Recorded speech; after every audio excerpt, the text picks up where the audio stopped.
The Devil in Your Pocket: How Social Media Steals Your Time, Peace, and Life, by Evelyn Cross.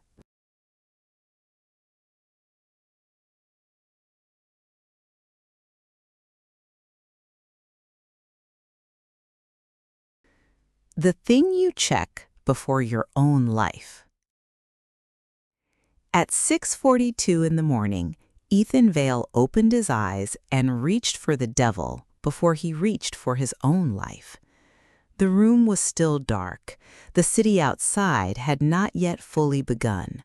Somewhere beyond the curtains, the first buses were dragging themselves through the streets, carrying people who were still half in dreams. A radiator clicked. A car passed through the wet road below. The world was quiet enough for a thought to be heard. But Ethan did not hear his first thought. He never gave it a chance. His hand moved before his mind did. It knew the shape of the phone in the dark. It knew the little crack on the corner of the case. It knew where the screen would wake beneath his thumb. Before he knew whether he was rested, anxious, sad, hopeful, hungry, or alive, the blue-white light had filled his face. There were 12 notifications. None of them mattered. All of them felt urgent. A message from a group chat he barely liked, 2 emails that could have waited, a video suggested by an app that had learned his appetite for other people's outrage, a post from someone he had not spoken to in 6 years, 3 headlines, each written like the world had ended during the night, and only his attention could confirm the disaster. A fitness influencer smiling in a kitchen larger than his apartment. A stranger arguing with another stranger about a subject neither of them would remember tomorrow. Ethan told himself he was only checking one thing. That was how the morning began. Not with breath, not with silence, not with a window, not with his own life, with everyone else's. He scrolled in bed with one eye half closed. At first, he was not even enjoying it. Enjoyment was no longer required. The thumb moved because the thumb had learned movement. The feed changed because the feed had learned hunger. 10 seconds became a minute. One video became another. A joke became a memory. A memory became comparison. Comparison became a low, familiar heaviness in his chest. By 7:18, he had already seen a man become rich before 30, a woman transform her body in 90 days, a couple buy a house in a country where Ethan could barely afford a train ticket, a war, a recipe, a scandal, a dog, a funeral, a wedding, a billionaire's morning routine, a stranger's perfect skin, an argument about masculinity, an argument about loneliness, and a quote about discipline posted by someone who had probably never been disciplined in silence. He had not yet put his feet on the floor. This is not a story about a man who hated social media. Ethan did not hate it. That was part of the problem. He loved parts of it. He loved the jokes, the music, the strange facts, the messages from friends, the quick comfort of not being alone with his thoughts. He loved how the screen could make a bad moment disappear. He loved how with one movement of his finger he could leave himself. But the cost of leaving himself was that eventually he stopped knowing where he had gone. The world had told him that social media was a tool. And in some ways it was. Tools can connect, teach, organize, inspire, build careers, spread art, and rescue lonely people from the belief that they are the only ones who feel what they feel.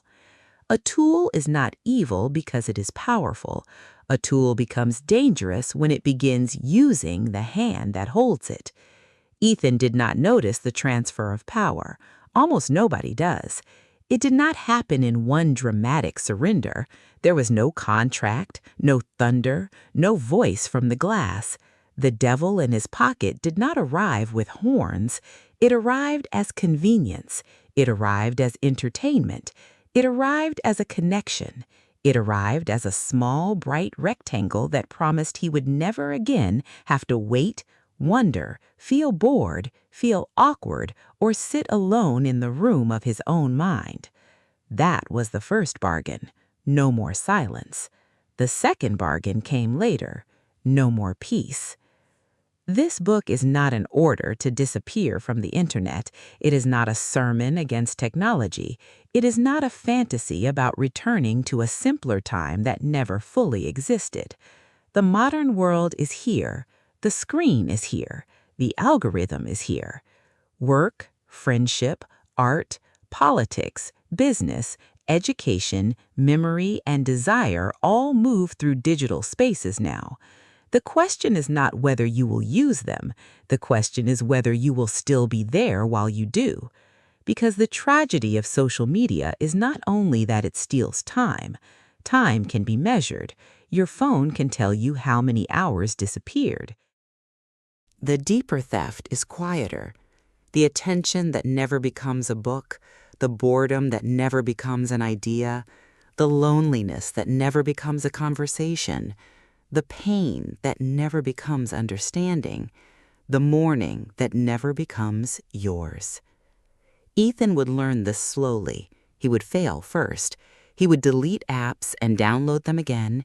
He would promise himself limits and break them before lunch. He would confuse stimulation with rest, distraction with recovery, visibility with connection, and comparison with ambition. He would blame himself, then blame the apps, then finally ask Five the only question that mattered. What was he running from every time he opened the screen? The answer would not save him all at once, but it would begin to return him. And perhaps, if you have ever picked up your phone to relax and put it down feeling more tired, if you have ever lost an hour you did not mean to give away, if you have ever felt your life become smaller while the screen became infinite, if you have ever wanted peace and reached instead for noise, then this story is not only Ethan's, it may also be yours. Chapter 1. The First Scroll. Ethan used to believe mornings revealed a person. When he was younger, his father rose before the alarm, not because he was a heroic man, not because he owned a secret discipline course, but because the day had weight to him. He would boil water, open a window, even in winter, and sit for 3 minutes in the kitchen without speaking. Ethan remembered that silence with the confusion of a child. Why would anyone choose nothing when television existed? Why would anyone stare at steam rising from a mug? Now Ethan understood, or almost understood. His father had been entering the day before the day entered him. Ethan did the opposite. The moment the screen lit up, the morning stopped belonging to him. It was rented out in fragments. The first fragment went to a headline. The second went to a friend of a friend complaining about a delay at an airport. The third went to a woman explaining how to become a better version of yourself while selling the same insecurity that created the need. The fourth went to an argument. The fifth went to an advertisement for a jacket he had looked at once and did not want enough to buy, but apparently wanted enough to be followed by for a week. Every piece was small. That was why it felt harmless. A drop of water is harmless until it becomes the weather. He would stand in the bathroom and scroll while the shower ran. He would brush his teeth with one hand and refresh a feed with the other. He would open a message while walking to the kitchen, forget why he had gone there, open another app, remember the coffee, then feel strangely irritated that the water had not boiled faster. It was not that he had no time, it was that his time no longer arrived in one piece. On the train, he was surrounded by bent heads. Nobody looked shocked by this. A carriage of adults, students, workers, parents, strangers, all holding glowing rectangles like prayer books for a religion that never gave absolution. A man in a suit watched cooking videos. A woman with a tired face laughed silently at a clip. A teenager flicked through images so quickly that Ethan wondered if anything could be seen at all. But maybe seeing was no longer the point.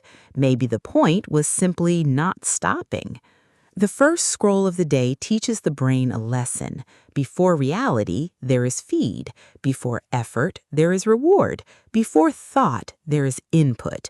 Before your own emotional state, there are other people's lives, tragedies, jokes, bodies, success, opinions, disasters, meals, lies, truths, and performances. This is how a person can wake up in a quiet room and feel exhausted before anything has happened. At work, Ethan's manager once asked him why he looked distracted. Bad sleep, Ethan said. It wasn't entirely a lie, but it was not the whole truth. He had slept 7 hours. The problem was that his mind had been interrupted before it had fully returned to him. He had given the first fragile minutes of consciousness to a machine that did not care how his day would feel. That morning, he opened a spreadsheet and stared at it for 12 minutes. His fingers rested on the keyboard. A notification flashed. He did not open it. He only saw it. That was enough. The thought he was building collapsed. Attention is not a switch. It is a structure. When you break it, you do not always hear the crack. Ethan clicked back into the spreadsheet, then remembered the notification, then wondered who it was from, then told himself not to check, then checked. It was nothing. A store was offering him 15% off a product he did not need. He deleted the notification and felt foolish, but the damage had already happened. The mind had turned. The door had opened. The room was full of noise again. This is why the first scroll matters. It is not moral failure, it is momentum. The first thing you do with your attention often becomes the shape of the rest of the day. If the day begins with reaction, it tends to continue in reaction. If it begins with comparison, the body carries comparison like a low fever. If it begins with outrage, the nervous system enters battle before breakfast. If it begins with 1,000 fragments, the mind spends hours trying to become whole again. Ethan did not know this yet. He only knew that the mornings felt thinner than they used to. One Tuesday, his phone died on the train. At first, he felt annoyance, then a small flash of panic, then embarrassment about the panic. He put the dead phone in his pocket and looked around. The carriage was still the same. The city moved behind the windows. People stood, swayed, breathed, avoided each other's eyes. A child in a red jacket pressed her hand against the glass and watched the tunnels appear and vanish. For 3 stops, nothing entertained him. Then, unexpectedly, an old thought returned. It was a melody he wanted to finish months ago. Ethan had once made music in the evenings, nothing serious, nothing public, just small pieces of sound that made him feel like time could become something instead of disappear. He had forgotten the melody completely, or so he thought, but in the absence of input, it came back like a shy animal. He almost smiled. Then the train reached a stop. He walked to work with a dead phone and a living thought. By lunchtime, he had found a charger. By evening, the melody was gone again. The first scroll seems like nothing because it asks for almost nothing, a thumb, a second, a glance, but it establishes a relationship. It says, before you decide who you are today, let me decide what enters you. And every morning, Ethan said yes. The change would begin much later when he learned to leave the phone outside the bedroom, but at the beginning, even the idea sounded extreme to him. It's just a phone, Ethan told himself. That was the second lie. It was never just a phone. It was a door. It was a mirror. It was a casino. It was a theater. It was a battlefield. It was a shopping mall. It was a confessional where nobody listened. It was a crowd he could enter without moving. It was an escape hatch from discomfort. It was a machine that had learned the exact temperature of his loneliness. and every morning, before his feet touched the floor, he stepped inside. If you want to understand your relationship with social media, begin with the first 10 minutes of your day. Do not judge them, study them. What enters you first? Whose voice reaches your mind before your own?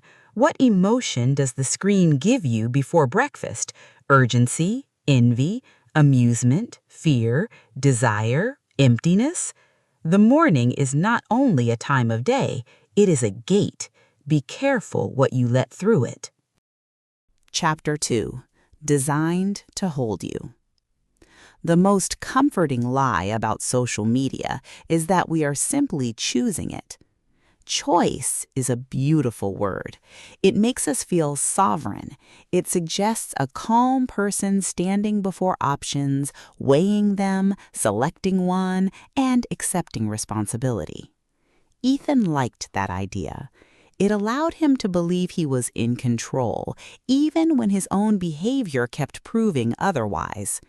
He chose to open the app. He chose to stay. He chose to watch another video. He chose to reply to an argument that did not need him. He chose to lose an hour. But the word choice becomes less clear when the environment is engineered to weaken it. A bakery does not force you to buy bread, but it knows the power of warm air and open doors. A casino does not force you to pull the lever, but it knows the music of almost winning. A supermarket does not force you to buy what waits near the checkout, but it knows fatigue, impulse, color, and placement. Modern platforms do not need to force your attention. They only need to arrange the world so that giving attention feels natural, immediate, and slightly easier than not giving it. Ethan learned this from a documentary he watched late one night while scrolling during the documentary about scrolling. The irony did not escape him, but it did not stop him either. He discovered that his phone was not built like a book. A book waits. A book does not rearrange itself because you paused too long on a sentence. A book does not send a message to your pocket when you put it down. A book does not study your face, your hour of weakness, your thumb speed, your anger, your curiosity, your desire for beauty, your appetite for other people's pain. A book may change you, but it does not chase you. The feed chases. It learns what stops you, not what heals you, not what improves your life, not what gives you peace, what stops you. There is a difference so important that Ethan felt ashamed he had never considered it. If envy stops you, envy will return. If outrage stops you, outrage will return. If desire stops you, desire will return. If fear stops you, fear will return wearing different clothes. The system does not need to hate you to harm you. A machine can damage a person without malice. A river can drown a man without knowing his name. The algorithm does not wake up in the morning thinking, "How can I ruin Ethan?" It has no morning. It has no conscience. It has a metric. Stay, react, return. That is enough. One evening, Ethan opened a video about cooking pasta. He watched it because he was hungry. The next video was a man making pasta in a tiny Italian village. The next was a woman mocking how people pronounce pasta. The next was a comedian joking about men who cook one dish and act like artists. The next was a relationship argument about cooking for your partner. The next was a video about how modern dating had collapsed. The next was a clip about loneliness. The next was a podcast guest explaining why men were lost. The next was a man shouting that discipline could save society. The next was an advertisement for a productivity app. 43 minutes later, Ethan was no longer hungry in the same way. He was irritated, strangely sad, and convinced that his life lacked structure. He had wanted dinner. He had received a world view. This is the genius and cruelty of the feed. It does not simply give you what you ask for, it gives you what keeps you asking. It turns curiosity into corridors. It turns emotion into navigation. It turns the mind into a hand reaching for the next door. People often say, "I need more discipline." Sometimes they do. Discipline matters, boundaries matter, personal responsibility matters, but it is dishonest to speak about discipline as if the fight is equal. One tired human being is standing against systems designed, tested, optimized, measured, and refined by organizations with money, talent, data, and the patience to learn every small weakness in attention. You are not weak because the machine is strong, but you become weaker when you refuse to admit that it is strong. Ethan's first serious attempt to change began with anger. He watched a video about phone addiction, felt exposed, and decided that he would become a new person immediately. He turned off notifications, deleted 3 apps, and placed his phone across the room. For 2 hours, he felt powerful. Then he felt bored. Boredom arrived like a stranger he had once known well, but no longer trusted. It stood in the room with him. It asked nothing. It offered nothing. It only stayed. Ethan tried to read. The page looked flat. He tried to clean the kitchen. The silence felt too large. He checked his email on his laptop, then the news, then a video, then a browser version of the app he had deleted. The app had not defeated him by being installed. It had defeated him by being remembered. Design does not end at the edge of the screen. The strongest products live inside expectation. They teach the mind that discomfort should be solved instantly. They teach the hand where to go before the thought has formed. They teach the nervous system that every silence may contain a reward if you interrupt it fast enough. This is why removal is not enough. If a person removes social media but keeps the same emotional reflex, the behavior returns through another door. The feed becomes news, news becomes email, email becomes shopping, shopping becomes streaming, streaming becomes games. The object changes, the escape remains. Ethan did not only need a cleaner phone, he needed a different relationship with discomfort. Still, design mattered. The first practical truth he learned was almost embarrassingly simple. Friction is freedom. Anything that makes the unconscious action slightly harder gives the conscious self a chance to wake up. He moved the apps off the home screen. He logged out after using them. He turned the screen grayscale for part of the day. He removed badges. He stopped allowing notifications from people and companies that had not earned the right to enter his attention uninvited. He bought an alarm clock and charged the phone outside the bedroom. None of this made him a saint. It made him slightly less available to manipulation. That was enough to begin. A perfect system is not required. A small pause can save a day. A lock screen can become a question. A missing app icon can become a moment of awareness. The distance between impulse and action may only be 2 seconds, but a life can turn inside 2 seconds if consciousness enters. The feed is designed to hold you. Your environment must be designed to release you.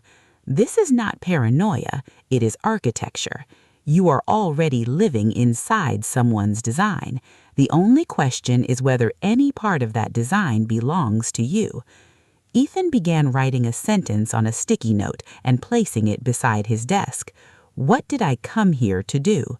He needed it because the internet is a place where intention dissolves. You arrive to answer a message and leave having watched a stranger rebuild a cabin, bought a cable, envied a musician, read the comments under a disaster, and forgotten the message. The sticky note looked childish. It worked anyway. What did I come here to do? The question did not save him every time, but it embarrassed the trance. It returned him to the doorway. That is where freedom begins, not in hatred of technology, not in fantasy, not in pretending the modern world can be escaped completely, but in the recovery of the question, what am I doing? Who chose this? What is it costing? Do I still want to continue? The machine is designed to keep you from asking. Ask anyway. Chapter 3. The Lie of Just 5 Minutes. The sentence that ruined Ethan's evenings was never dramatic. It was not, "I choose to waste my life." It was not, "I have surrendered my future to a glowing rectangle." It was not, "I would rather watch strangers than build anything of my own." If the sentence had been that honest, perhaps it would have frightened him enough to stop. The sentence was smaller, just 5 minutes. It sounded harmless because it sounded temporary. 5 minutes had no moral weight. 5 minutes could fit between responsibilities. 5 minutes could not destroy a day. 5 minutes was the kind of promise a reasonable person could make without shame. But Ethan's phone was not built around 5 minutes. It was built around the disappearance of endings. A book has pages. A song ends. A walk returns home. A meal cools. A conversation reaches silence. But the feed has no natural conclusion. It does not close its hands and say, "You have had enough." It does not honor the small agreement you made with yourself in the doorway. It stretches. It refreshes. It offers a new beginning before the previous thing has finished inside you. So 5 minutes became a tunnel. One Thursday evening, Ethan sat down on the sofa with his jacket still on. He had planned to make dinner, reply to a message from his sister, and spend 1 hour working on the little music project he kept promising himself he would finish. The plan was ordinary, but it felt good. It gave the evening a shape. Then he checked his phone. The first video was a joke about office life. It made him smile. The second was a musician playing a groove so clean that Ethan watched twice. The third was an interview clip about motivation. The fourth was a man explaining that most people were wasting their lives. Ethan watched that while wasting his evening and felt the strange modern pleasure of being diagnosed by someone who was also holding him in the disease. He looked up when the room had gone dark. The jacket was still on. There are losses that announce themselves: a broken glass, a missed train, a canceled flight. Lost time is quieter. It often leaves the furniture exactly where it was. The evening had not exploded. Nothing had happened. That was the problem. Nothing had happened, and now nothing had time to happen. He made toast for dinner. That night, lying in bed, he did the most common thing a distracted person does after losing time. He punished himself with promises. Tomorrow I will be different. Tomorrow I will not touch it. Tomorrow I will wake up early, exercise, read, answer everyone, cook properly, finish the track, clean the apartment, and become the person I keep imagining I will be. These promises were not entirely lies. He wanted them. But they were too large, and because they were too large, they turned change into a performance staged for an imaginary audience. Real change rarely begins with a new personality. It begins with a smaller refusal. The next day, Ethan tried something almost insulting in its simplicity. He bought a cheap kitchen timer. When he wanted to check social media, he set the timer for 5 actual minutes. Not app time, not emotional time, real time, measured by an object that did nothing else. At first, the timer felt ridiculous. Then it became revealing. 5 minutes was much shorter than the feeling of 5 minutes online. In the feed, 5 minutes could contain 20 emotional weather systems: amusement, envy, irritation, desire, hope, fear, contempt, nostalgia, lust, ambition, pity, and fatigue. The mind came out of it feeling as if it had crossed a city. But the timer exposed the lie. When the bell rang, Ethan almost always wanted more. That meant the promise had not been 5 minutes. The promise had been escape. The timer did not cure him, but it made the bargain visible. He began to understand that the danger of just 5 minutes was not the duration, it was the permission structure. It taught his brain that every uncomfortable moment deserved immediate stimulation. Waiting for a kettle? Stimulation. Waiting for a reply? Stimulation. Avoiding a task? Stimulation. Feeling a vague sadness? Stimulation. Standing in an elevator with another human being? Stimulation. A life cannot become deep if every shallow discomfort is instantly paved over. Boredom began to appear in Ethan's life like a neglected teacher. At first, he hated it. Boredom felt like failure. It made him aware of the room, the dishes, the unanswered message, the uncomfortable fact that he did not always know what he wanted. But after several weeks of refusing to kill every small silence, something changed. Boredom began to produce thoughts. Not always good thoughts, not always useful thoughts, but his own. He remembered ideas. He noticed sounds. He felt emotions earlier before they hardened into moods. He became more aware of the difference between tiredness and sadness, between hunger and irritation, between loneliness and the simple need to call someone instead of watching 30 strangers pretend to be available. This is one of the secret costs of constant scrolling. It prevents the mind from completing its own signals. You never learn what a feeling is trying to tell you because you interrupt it before it can speak. The lie of just 5 minutes is powerful because it asks for so little while preparing to take so much. It does not ask for your life, it asks for the entrance to your life. It waits at the edge of beginnings, before the workout, before the book, before the difficult conversation, before the walk, before sleep, before the thing you say you care about. If you want to break the spell, do not begin by promising a perfect life. Begin by protecting one doorway. Choose one moment in the day where just 5 minutes is no longer allowed to disguise itself. Maybe the first hour after waking, maybe the final hour before sleep, maybe meals, maybe conversations, maybe the moment before creative work. Protecting one doorway teaches the mind that not every urge is law. For Ethan, the first protected doorway became the hour after work.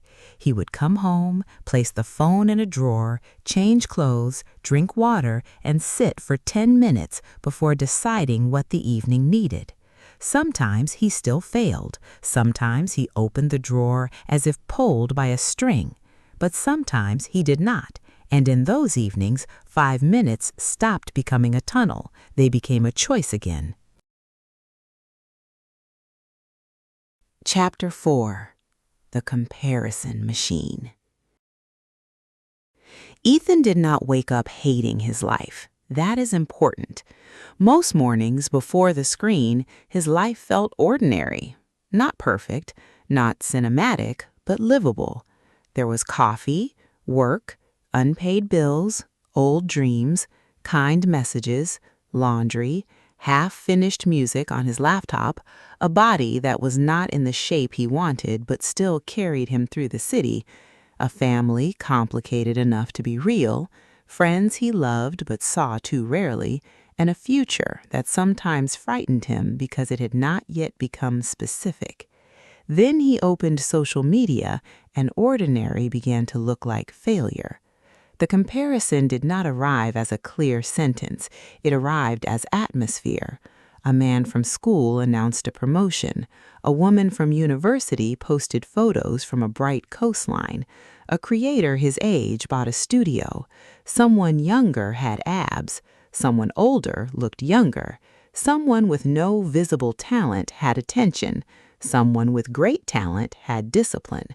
Someone had a marriage, a child, a body, a house, a passport full of places, a morning routine, a calm face, a clean kitchen, a voice that made certainty look effortless. Ethan knew these were fragments. He knew nobody posted the full weight of being alive. He knew a photograph could hide debt, loneliness, fear, editing, argument, exhaustion, and a sink full of dishes just outside the frame. Knowing did not protect him. The body often compares faster than the intellect can correct. By the time Ethan reminded himself that social media was a highlight reel, the damage had already happened. His chest had tightened, his apartment looked smaller, his work felt less meaningful, his face looked older in the bathroom mirror, his unfinished music became embarrassing. Even his rest felt undeserved because somewhere online a stranger was meditating at sunrise, lifting weights, making money, writing a book, drinking green juice, and apparently loving every second of life. Comparison is not always envy. Sometimes it is grief for the person you imagined you would be. That was the sentence Ethan wrote after a particularly bad night. He had been scrolling through a musician's page, someone he admired and resented in equal measure. The man was not famous, not exactly, but he had finished things: albums, live sets, collaborations, videos, evidence. Ethan had ideas, but ideas do not photograph well. The feed rewards the finished object. It has little patience for the slow private years when a person is still becoming. After 30 minutes, Ethan closed the app and opened his own project folder. The track waiting there sounded worse than it had the day before. Nothing had changed in the music. The listener had changed. He was no longer hearing the song from inside his own curiosity. He was hearing it under the shadow of someone else's display. This is how comparison kills creation. It does not always tell you to quit. Sometimes it simply makes beginning feel humiliating. A beginner cannot survive constant comparison with performance. A private life cannot breathe when it is judged by public images. A human being cannot remain tender while measuring himself against thousands of edited surfaces. Yet this is the environment many people voluntarily enter before breakfast. The comparison machine is not limited to beauty or money. It compares morality, politics, parenting, productivity, suffering, happiness, trauma, intelligence, taste, spirituality, discipline, social life, and even authenticity. People perform not performing. They curate their imperfection. They post messy rooms with perfect lighting. They confess vulnerability with brand strategy. They denounce vanity through a front-facing camera. Ethan was not innocent either. He posted his best angles, his most interesting thoughts, his rare disciplined mornings. He removed the dull parts. He too contributed to the illusion that a life could be understood from its display. That realization softened him. It is easy to hate the machine while feeding it the version of yourself you want others to misunderstand. One evening he met Mara again, and she said something that stayed with him. They were talking about a mutual acquaintance whose life looked impossibly successful online. Ethan made a bitter joke about it. Mara listened, then said, "You know, sometimes I think we are all comparing our loneliness to each other's marketing." The sentence landed like a glass set carefully on a table. Our loneliness to each other's marketing. The next week, Ethan tried a different experiment. Every time he saw a post that made him feel inferior, he asked, "What is missing from this image?" Not as a way to insult the person, not to secretly hope they were miserable, but to restore reality. What is outside the frame? What happened before the photo? What anxiety might live beside the success? What ordinary human cost might be hidden behind this beautiful evidence? The question did not make him cynical, it made him sane. A person can admire without shrinking. A person can be inspired without being erased. But admiration requires context. Without context, the mind turns every image into a verdict. You are behind. You are less. You should be more. You have wasted your chance. These verdicts are often produced by partial evidence. That is the absurdity. A stranger's breakfast can become proof of your failure. A photograph can rewrite your mood. A 10-second clip can make your real relationship feel dull. A body under professional lighting can make your living body feel unacceptable. Ethan began unfollowing quietly, not because the people were bad, because his mind was not a public square where every passerby deserved a microphone. He removed accounts that made him hate his body, distrust his pace, despise his home, or confuse consumption with identity. He kept accounts that taught him, amused him without poisoning him, connected him to real friends, or inspired action instead of paralysis. This was not weakness, it was hygiene. You do not have to invite every comparison into your nervous system. The most important change, though, was not unfollowing others. It was returning to his own private standards. He asked himself, what kind of life would feel good even if nobody saw it? What work would matter if it never became content? What friendship would be worth keeping without photographs? What body would he care for if it were not displayed? What morning would feel meaningful without proof? These questions were uncomfortable because they removed the audience. Without an audience, some desires disappeared, others became stronger. He discovered that he did not truly want many of the lives he envied. He wanted the feeling he imagined they contained: ease, recognition, freedom, love, competence, beauty, direction. The feed had trained him to confuse symbols with needs. A luxury apartment was not the need, security was. A perfect body was not the need, confidence and vitality were. Viral success was not the need, creative completion and being seen were. When he translated images back into needs, his own life became workable again. He could not become every person he envied, but he could listen to what envy revealed. Comparison became less of a weapon and more of a map. If a musician made him ache, perhaps he needed to make music. If a traveler made him restless, perhaps he needed more wonder. If a loving couple made him bitter, perhaps he needed honesty about intimacy.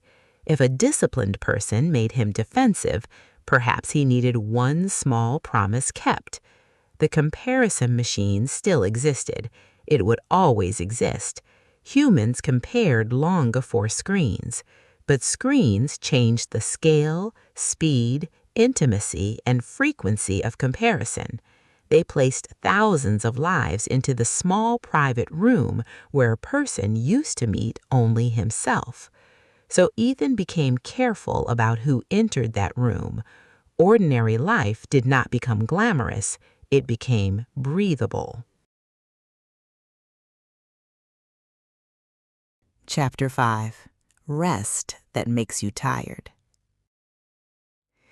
Ethan's favorite excuse was that he needed to relax. The word was true enough to protect the habit. He was tired. Work had been demanding, the city was loud, messages required replies, his body wanted the sofa, his mind wanted relief.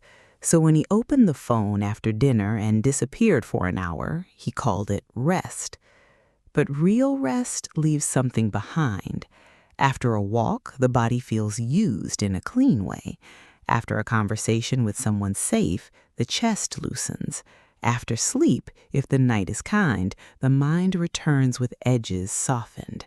After reading, music, prayer, stretching, cooking, or doing nothing by a window, a person may not become instantly happy, but there is often a sense of being returned to oneself.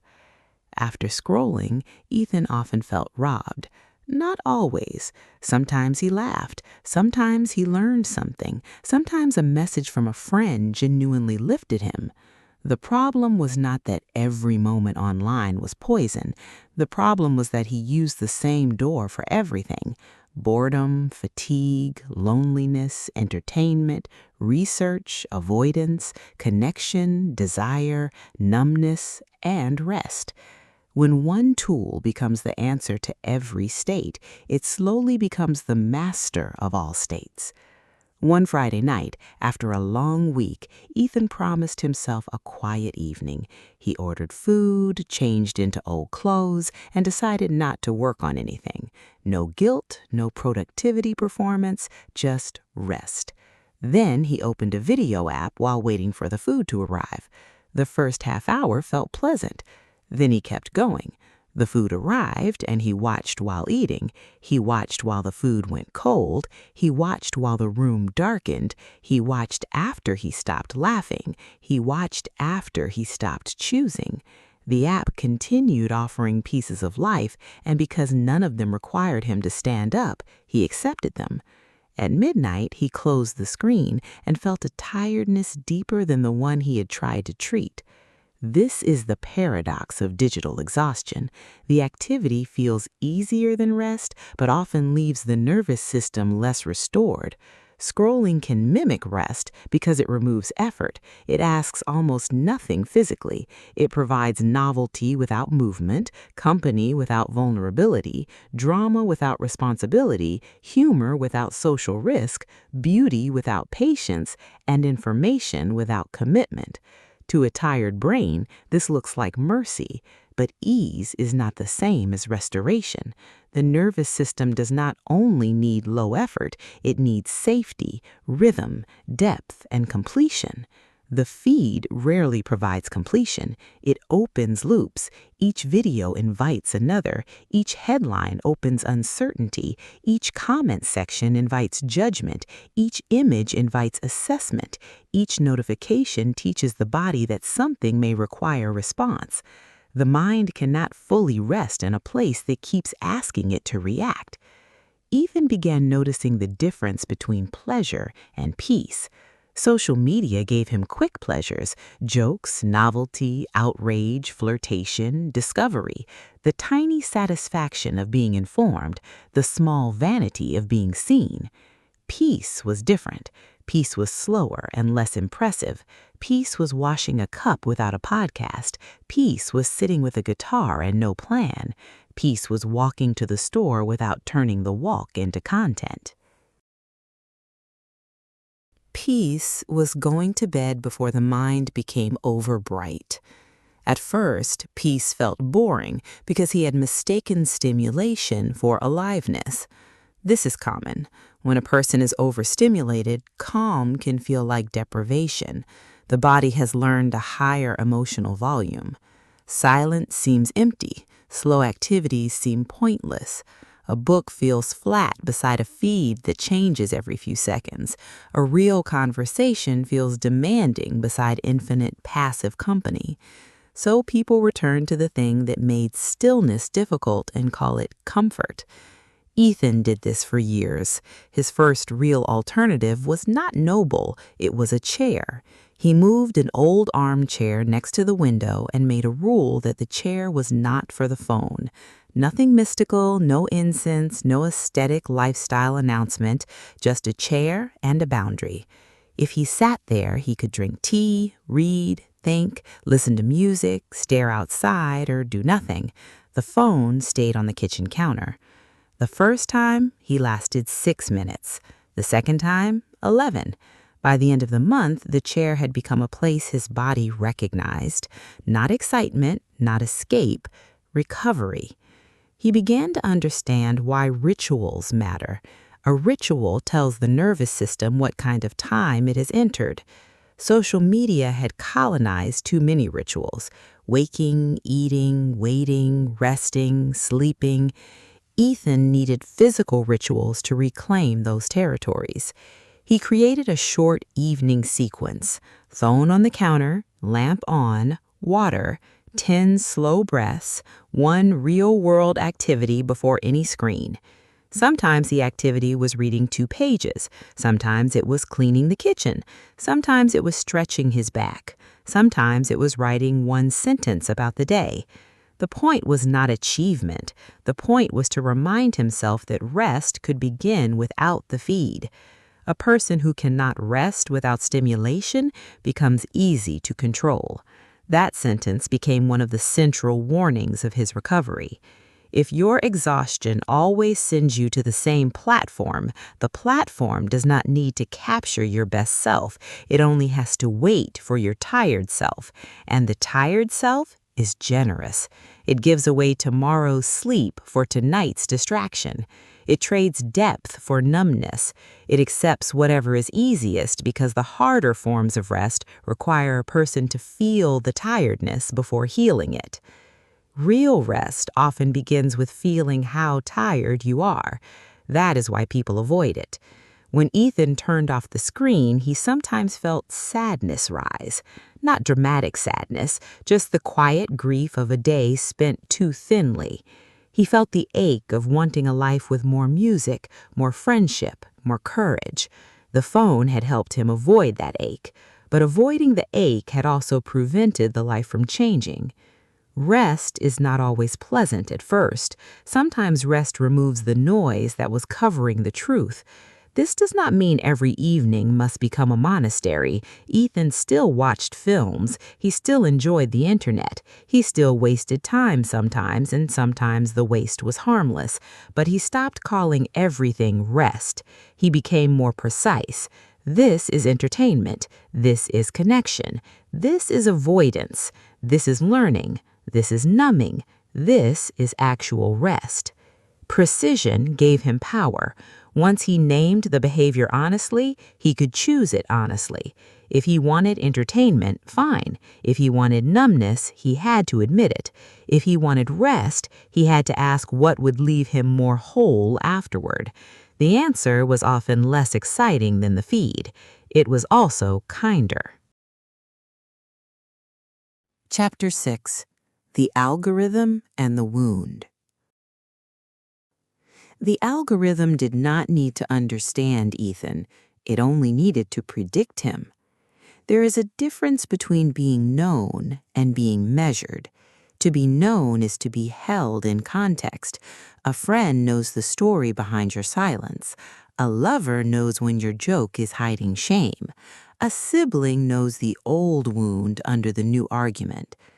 True knowledge contains care, memory, responsibility, and the possibility of mercy. The feed did not know Ethan that way. It knew the pause before he skipped.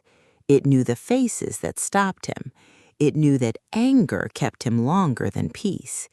It knew that certain bodies made him compare, certain headlines made him tense, certain creators made him feel ambitious and inadequate at the same time. It knew when he was most likely to be tired.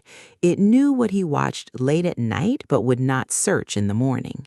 It knew his patterns without knowing his personhood. This was why it could feel intimate and still be empty. One night, after a difficult conversation with his mother, Ethan opened his phone in bed. He had not cried, though he had wanted to. The conversation had been about his father, about money, about the strange way adult children become responsible for emotions no one taught them to carry. Ethan felt a knot behind his ribs. He wanted comfort, but did not want to ask for it. The feed gave him a clip about family trauma. He watched. Then another appeared, then another. Some were thoughtful, some were shallow, some turned pain into branding, some used the language of healing to sell resentment. After 20 minutes, Ethan no longer felt the original sadness. He felt analyzed, inflamed, righteous, wounded, and strangely attached to his injury. The algorithm had found the wound. It did not create the wound. That distinction matters. Social media is not responsible for every insecurity, fear, loneliness, and desire inside a person. Those things come from life: childhood, culture, bodies, families, money, rejection, ambition, loss. But platforms can learn which wound produces engagement and then return to it with perfect patience. If insecurity holds you, insecurity returns. If rage holds you, rage returns. If lust holds you, lust returns. If fear holds you, fear returns. If self-improvement shame holds you, self-improvement shame returns wearing the costume of hope. Ethan began seeing patterns in his own feed. When he watched videos about discipline late at night, he received more content that made him feel behind. When he paused on arguments, the world became more argumentative. When he lingered on luxury apartments, his own apartment seemed to shrink. When he watched loneliness content, loneliness became not just a feeling, but an identity. The feed did not ask, "Is this good for him?" It asked, "Does he stay?" This question is morally small and commercially powerful. The danger is not only that the algorithm gives people what they like, often it gives them what they cannot stop touching. Human beings do not engage only with joy. They engage with threat, envy, disgust, fantasy, and pain. A person may spend more time looking at what harms their peace than at what nourishes it. Attention is not the same as approval. Ethan learned this when he realized half his feed was made of people he did not want to become, ideas he did not respect, bodies that made him feel worse, and conflicts that had no real bearing on his life. "Why am I seeing this?" he muttered once. Then he answered himself, "Because you keep stopping." That answer was not a reason for self-hatred, it was a reason for responsibility. He did not control the entire system, but he did participate in training the version of the system that returned to him. Every pause was data. Every rewatch was data. Every angry comment was data. Every late-night search was data. The machine watched the hand and learned the hunger. So Ethan began retraining with almost comical seriousness. He stopped hate-watching. He stopped opening comment sections under topics that made him worse. He used "not interested" without the secret pleasure of one last look. He searched deliberately for things he genuinely wanted more of: long-form music, practical tutorials, local events, philosophy lectures, comedy that did not leave a bitter taste, creators who made him want to act in real life rather than collapse into spectatorship. The feed changed slowly. More importantly, Ethan changed faster. He understood that curation was not vanity, it was mental self-defense. You cannot allow a machine to learn your wounds and then blame yourself for bleeding every time it touches them. You must remove the hand when you can. You must stop rewarding the touch. But the deeper work was not technical, it was personal. He had to ask why certain content held him. Why did success videos make him feel both inspired and ashamed? Why did arguments give him a rush? Why did beautiful strangers make him distrust his own life? Why did sad content feel comforting? Why did productivity content sometimes replace productivity? The wound is not healed by blocking every reminder of it. The wound is healed by understanding what it asks for. When success content hurt, Ethan asked what action would make him respect himself by 1% more. When loneliness content held him, he messaged one real person instead of watching 10 videos about being unseen. When outrage pulled him, he asked whether the anger had any duty attached to it. Could he help, vote, volunteer, learn, speak? If not, perhaps the anger was only being harvested. Not every emotion deserves to become engagement. That sentence became another rule. Some feelings need a notebook, some need a walk, some need therapy, some need a conversation, some need sleep, some need forgiveness, some need disciplined action, some need to pass through the body without being converted into a comment, a share, a search, or a purchase. The algorithm is powerful because it meets emotion quickly. A human life becomes stronger when it learns to meet emotion deeply. Ethan did not defeat the algorithm. That language began to feel childish to him. He was not a warrior in a cinematic battle against code. He was a person trying to stop offering his most vulnerable moments to systems that could not love him. That was enough. The devil in your pocket does not need to know your name. It only needs to know where you keep reaching. Move the wound out of reach. Chapter 7. The Failed Detox. The first detox began with disgust. Ethan had spent a Sunday in bed with the curtains closed, watching other people live. By evening, his head hurt, his back ached, and the apartment carried the stale atmosphere of a day that had not been entered properly. There were dishes in the sink. His mother had called twice. The music project remained untouched. Outside, the sky had gone from pale morning to blue afternoon to bruised evening without his participation. At 8:17 p.m., he sat up and hated the phone with the passion of a man who wanted an object to carry the full weight of his choices. He deleted everything. The icons shook. He pressed remove. One app vanished, then another, then another. For a moment, the screen looked cleaner. He felt a rush of control so sharp it almost became pleasure. This was it. This was the new life. Tomorrow he would wake up different. Tomorrow he would become impossible to manipulate. Tomorrow he would be the kind of person who says, "I do not really use social media," with casual elegance at dinner. Monday morning felt pure. By Monday afternoon, it felt inconvenient. A friend had sent a link he could not open easily. A group chat had moved to an app he had deleted. A work contact posted information only on a platform Ethan no longer had. He began to feel not free, but excluded. This was the first surprise. Social media was not only entertainment, it was infrastructure.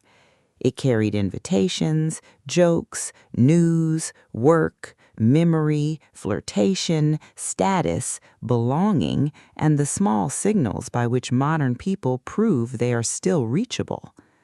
By Monday night, he was proud but restless. By Tuesday afternoon, he was browsing the web versions.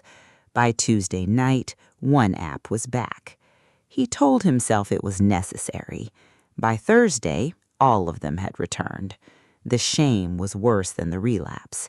He felt childish, weak, almost ridiculous. How could he trust himself with larger goals if he could not keep an app deleted for 3 days? He imagined a court inside his mind where every failed promise became evidence against his character. But shame is a poor architect. It can burn a building down, but it cannot design a home. The failed detox taught Ethan something important. Removal is not the same as recovery. Deleting an app may remove access, but it does not automatically remove the emotional function the app performed. If social media has been your boredom killer, loneliness anesthetic, procrastination tool, identity mirror, social calendar, shopping mall, news source, entertainment center, and avoidance mechanism, then deleting it without replacing those functions is not freedom, it is vacancy. And vacancy pulls. The second detox was smarter. He did not announce it. Public announcements had become suspicious to him. They often gave the reward of change before the change had happened. Instead, he wrote a private plan. First, he identified the app that hurt him most, not the one he used most necessarily, the one that consistently changed his mood for the worse. For Ethan, it was the video feed that swallowed evenings and fed comparison. He removed only that app for 7 days. Second, he chose replacements before removing it. For boredom, a paperback near the sofa. For stress, a 10-minute walk, even around the block. For loneliness, a list of 3 people he could message directly. For tiredness, the window chair, music without video, shower, sleep. For avoidance, a 2-minute start on the task instead of a fantasy of completing it perfectly. Third, he allowed friction instead of relying on willpower. The phone charged in the kitchen. The browser version was blocked during evening hours. The password for the blocker was written on paper and placed in a drawer under cables, not because this was impossible to bypass, but because bypassing it would require enough absurdity to wake him up. Fourth, he expected discomfort. This was the difference. The first detox imagined discomfort as proof of failure. The second treated discomfort as withdrawal from a repeated pattern. Not medical withdrawal, not a dramatic crisis, but psychological weather, restlessness, boredom, irritation, phantom reaching, sudden rationalizations, a strange fear of missing something. These were not emergencies. They were the old habit looking for its road. The first 2 days were not inspiring. Ethan wanted the app most when nothing was wrong. That surprised him. He had expected cravings during sadness or stress, but the strongest pulls came in the neutral spaces, after lunch, before showering, while waiting for water to boil, after finishing one task and before beginning another. He realized how much of his use had been devoted to eliminating transitions. Modern life has become hostile to transitions. We fill every between space with input and then wonder why the mind cannot move gracefully from one part of the day to another. But transitions are where the mind updates itself. They allow yesterday to become today, work to become home, conversation to become reflection, effort to become rest. Without transitions, life becomes a single continuous surface of stimulation. The detox returned the awkward little bridges between things. On the 4th day, Ethan nearly reinstalled the app after an argument at work. His manager had criticized a report, not cruelly but directly, and Ethan felt the old heat of inadequacy. On the train home, he wanted to dissolve into videos. His thumb opened the App Store before he was fully conscious of the decision. Then he remembered the plan. Stress, walk. He got off one stop early and walked 20 minutes in cold air. The anger did not vanish, but it changed. It moved from the screen of his mind into his body. By the time he reached home, he could name the feeling more accurately. Not anger, embarrassment. Not embarrassment only, fear that criticism meant exposure. A feed would have buried that. The walk revealed it. By the 7th day, Ethan did not feel cured, but he felt less foggy.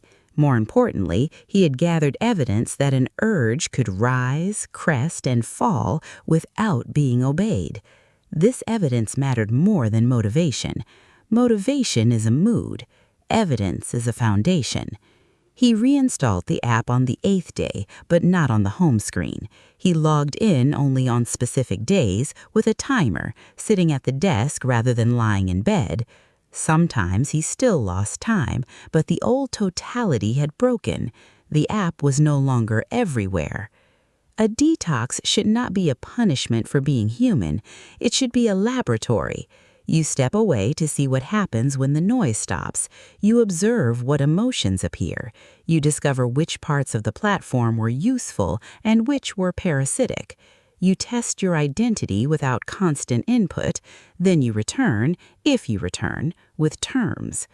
The first detox failed because Ethan tried to become free through disgust. The second began to work because he became honest about need. Do not only ask, what should I delete? Ask, what has this app been doing for me? Then build a real answer. Chapter 8. What are you avoiding? The most frightening question was not how much time Ethan spent online. He could measure that. The phone displayed numbers with brutal indifference. 4 hours, 6 hours, a shameful Sunday, a better Tuesday. Numbers mattered, but they were not the bottom of the problem. The deeper question was this: what happens inside me in the moment before I reach? For weeks, Ethan avoided the question by improving the surface. He moved apps, he set limits, he bought the timer, he read articles, he built rituals. All of that helped, but the hand still moved during certain moods with a desperation that did not seem explained by entertainment. Then one evening he sat on the floor beside his bed because he had meant to clean the room and instead found himself scrolling through people reorganizing their homes. The absurdity finally broke through. He was watching strangers create order while sitting inside his own disorder. He locked the phone and asked the question out loud, "What am I avoiding?" The room answered by existing. Laundry, receipts, dust, a letter he had not opened, a notebook full of unfinished ideas, a birthday card he had bought for a friend and never sent. None of these things were tragic. Together they formed a quiet accusation. His life was not collapsing, it was waiting for him in small, neglected piles. Avoidance rarely begins as cowardice. Often it begins as fatigue. A person delays one task because the day is hard, then another because the first delay created guilt, then a third because guilt makes action heavier. Eventually, the task is no longer only a task, it is proof of failure, and the mind looks for a door that opens away from proof. The screen is that door. Ethan began listing his most common pre-scroll feelings: boredom, loneliness, uncertainty, shame, fatigue, fear of beginning, fear of finishing. The last one surprised him. Fear of finishing?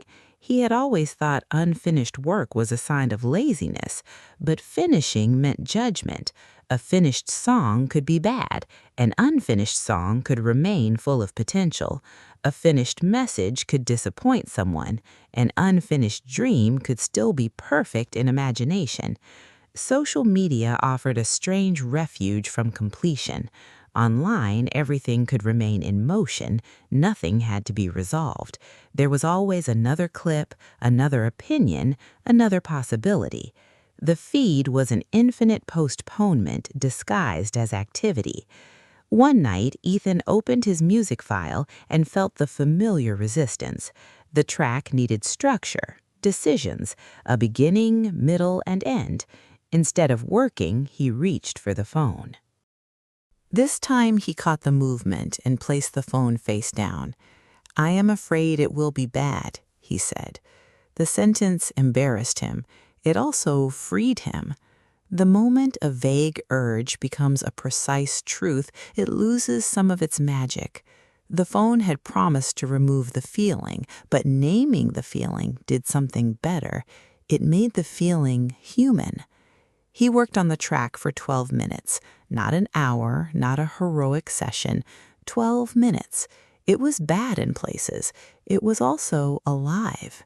When he stopped, the relief was different from scrolling. It was not numbness, it was self-respect. Avoidance also appeared in relationships. There were messages Ethan did not answer because answering required a version of himself he did not feel ready to be. Kind, honest, available, apologetic, clear. So he performed connection elsewhere. He liked posts, he replied with emojis, he watched stories. He remained socially active while privately absent. This is one of the saddest tricks of modern communication. You can appear connected while avoiding the people who actually matter.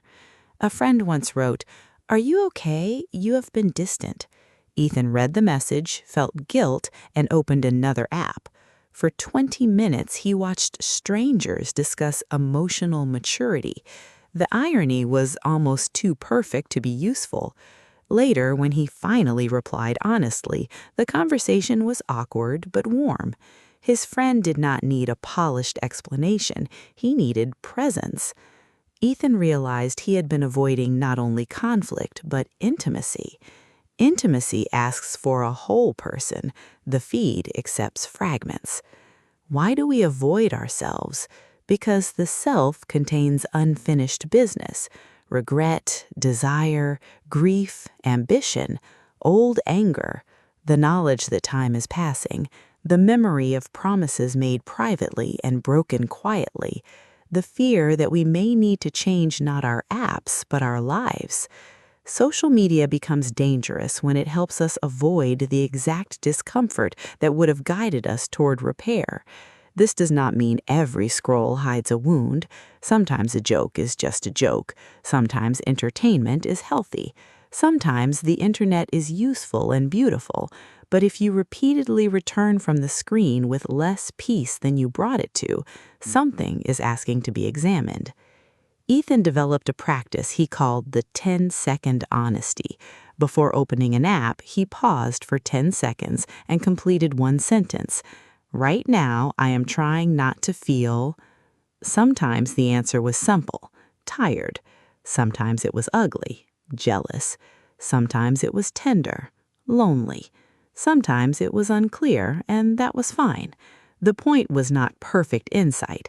The point was to stop entering the feed unconscious. Then he chose. If he still wanted to use the app, he could. But now he entered with the light on. Many times the urge weakened, not always, but often. The mind that says, I am lonely, may choose a message over a feed. The mind that says, I am ashamed, may choose one small act of repair. The mind that says, I am tired, may choose sleep instead of stimulation wearing the costume of rest. Avoidance shrinks when met directly, not instantly, not romantically, but materially. The screen was not always Ethan's enemy. Sometimes it revealed where he needed care. His worst habits pointed toward his most neglected needs. His compulsive comparison pointed toward an unbuilt life. His outrage pointed toward helplessness. His late-night scrolling pointed toward loneliness and poor boundaries. His productivity videos pointed toward fear of beginning. The devil in his pocket had been feeding on what he refused to face. When he began facing it, the devil had less to eat. Chapter 9. The Cost of a Distracted Life. Ethan once tried to calculate the time. He opened his screen time history, took an average, multiplied it by weeks, then months, then years. The number became large enough to feel unreal. Hundreds of hours, then thousands. Time that could have contained languages, albums, friendships, walks, sleep, strength, books, cooked meals slowly, letters written, skills practiced, rooms cleaned, grief processed, money planned, bodies cared for, mornings inhabited. He stared at the number and felt nothing for several seconds. Then he felt sick. But numbers can also protect us from emotion. 1,000 hours is too abstract. The mind cannot hold it. So Ethan began thinking in smaller losses: the call he did not make, the chapter he did not read, the evening walk he skipped, the meal eaten without tasting, the song abandoned after opening another tab, the 10 minutes before sleep that became an hour and ruined the next morning, the conversation where his eyes moved to a notification and something delicate closed in the other person. The cost of distraction is rarely one ruined life. It is the steady thinning of many living moments. A distracted life still contains activity. That is what makes it difficult to diagnose. Ethan was not doing nothing. He was busy. He answered messages, consumed information, watched educational videos, saved articles, followed debates, kept up with trends, learned fragments of health advice, career advice, relationship advice, financial advice, creative advice. His mind was full. But fullness is not the same as formation. Information passed through him without becoming wisdom. Motivation passed through him without becoming discipline.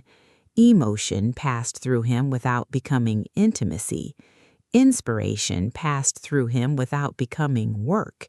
He collected beginnings and mistook the collection for progress. One Saturday, he found an old notebook from 5 years earlier. Inside were plans written in a younger version of his handwriting, a list of songs to finish, places to visit, books to read, people to reconnect with. a note that said, "I do not want to become someone who only talks about what he wants to do." The sentence hurt because it had arrived from the past with terrible accuracy. He sat on the floor for a long time. The cruelest part was that the younger Ethan had not asked for an impossible life. He had not written billionaire, famous, perfect, admired by everyone. He had wanted a small creative life with enough courage to finish things. The dream had not been stolen by catastrophe. It had been delayed by thousands of tiny exits. This is why lost time online can feel spiritually heavy. It is not only that minutes passed, minutes always pass. It is that they passed without consent, without memory, without building the person you hoped to become. The feed is a master of anti-memory. After 2 hours of scrolling, what remains? A few images, a joke, a headline, a mood, maybe a purchase, maybe a bruise of comparison. The rest dissolves. It is strange to spend so much attention on experiences that leave almost no trace except fatigue. Ethan compared this to an evening when he cooked with Mara and 2 friends. They made a simple meal. Someone burned garlic. Someone told a story badly and had to start again. They argued about music. Nothing was posted. No one photographed the table. Yet weeks later, Ethan could remember the smell, the laughter, the exact moment Mara leaned against the counter and said, "This is the first normal night I have had in months." Real life leaves residue, not always dramatic residue, but texture. The mind can return to it and find nourishment. A conversation can echo. A walk can settle. Work completed can support the next day. Even sadness faced directly can become part of a coherent life. Distraction, by contrast, often leaves residue without meaning: agitation, craving, envy, scattered thought. The cost also appeared in Ethan's sleep. He had treated sleep as a thing that happened after the phone, not a territory to protect. He brought the brightest, fastest, most emotionally chaotic object in his life into the bed where his body was supposed to become safe enough to disappear and to rest. Then he wondered why his dreams felt crowded. At night, the mind is vulnerable. Defenses soften. Loneliness grows teeth. Comparisons become sharper. Desire becomes less reasonable. Fear becomes more persuasive. The same video that would seem silly at noon can become a doorway at midnight. Ethan learned to distrust late-night certainty. If the thought arrives after midnight and requires a screen, it is probably not wisdom. The cost of distraction was not only personal, it was relational. Presence is one of the purest forms of love, and Ethan had become less present in ways too ordinary to notice. He listened while preparing a response to someone online. He watched films with friends while checking messages. He called family while browsing. He gave everyone partial attention and wondered why nothing felt intimate. Partial attention creates partial relationships. This sentence did not accuse him, it clarified him. So he began repaying his life in small installments. He called his sister and walked while talking, phone to ear, no other app open. He finished 1 book slowly. He cooked without video. He scheduled 2 evenings a week for music before entertainment. He placed the phone in another room during meals. He did not transform overnight, but he began creating evidence that time could still become something. The lost hours could not be recovered, but the next hour could be protected. This is mercy. A distracted life can become attentive again, not by mourning every wasted day, but by refusing to let mourning become another form of paralysis. Regret is useful only when it becomes care. If regret becomes self-hatred, it sends the hand back to the screen for relief. Ethan learned to say, "I have lost time, and I am still here." This sentence became a bridge. The tragedy is not that you have wasted attention. Everyone has. The tragedy would be to use that realization only to hurt yourself, then continue the same pattern because shame feels too heavy to carry. Let the cost teach you. Do not let it bury you. The next hour is not small. It is the only place where your life can still be changed. Chapter 10. The loneliness of being always connected. Ethan had more ways to contact people than any generation in his family had ever had. He could message, call, comment, react, forward, tag, like, voice note, video chat, share a memory, send a location, send a song, send a photo, send proof of laughter in 3 letters. He carried hundreds of names in his pocket, people from school, work, old apartments, former friendships, half-romances, distant relatives, creators who did not know him, strangers whose lives felt familiar because he had watched their kitchens for years. And yet, on many nights, he felt unreachable. This was the loneliness that confused him most. It was not the loneliness of isolation, it was the loneliness of constant low-quality connection. The room was never silent enough for him to feel truly alone, but the noise was rarely intimate enough to make him feel held. Social media had multiplied contact while thinning presence. A like is not nothing. A message is not nothing. Online friendship can be real. Digital communities can save people who cannot find understanding nearby. Ethan knew this. He had been comforted by strangers, educated by creators, and reconnected with people he would have lost in another era. The problem was not that digital connection was fake. The problem was that he had begun accepting signals where he needed relationship. Signals are easy. Presence is costly. Presence asks for time, attention, patience, awkwardness, repair, memory, and sometimes inconvenience. A signal asks for a second. It can be sent while walking, eating, avoiding, performing, half-caring. Signals maintain the appearance of connection without always deepening the bond. Ethan became skilled at signals. He reacted to stories. He wrote, "We need to catch up," and did not schedule a time.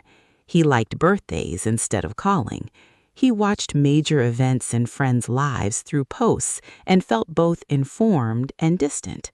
He knew where people traveled, what they ate, what they announced, what they joked about.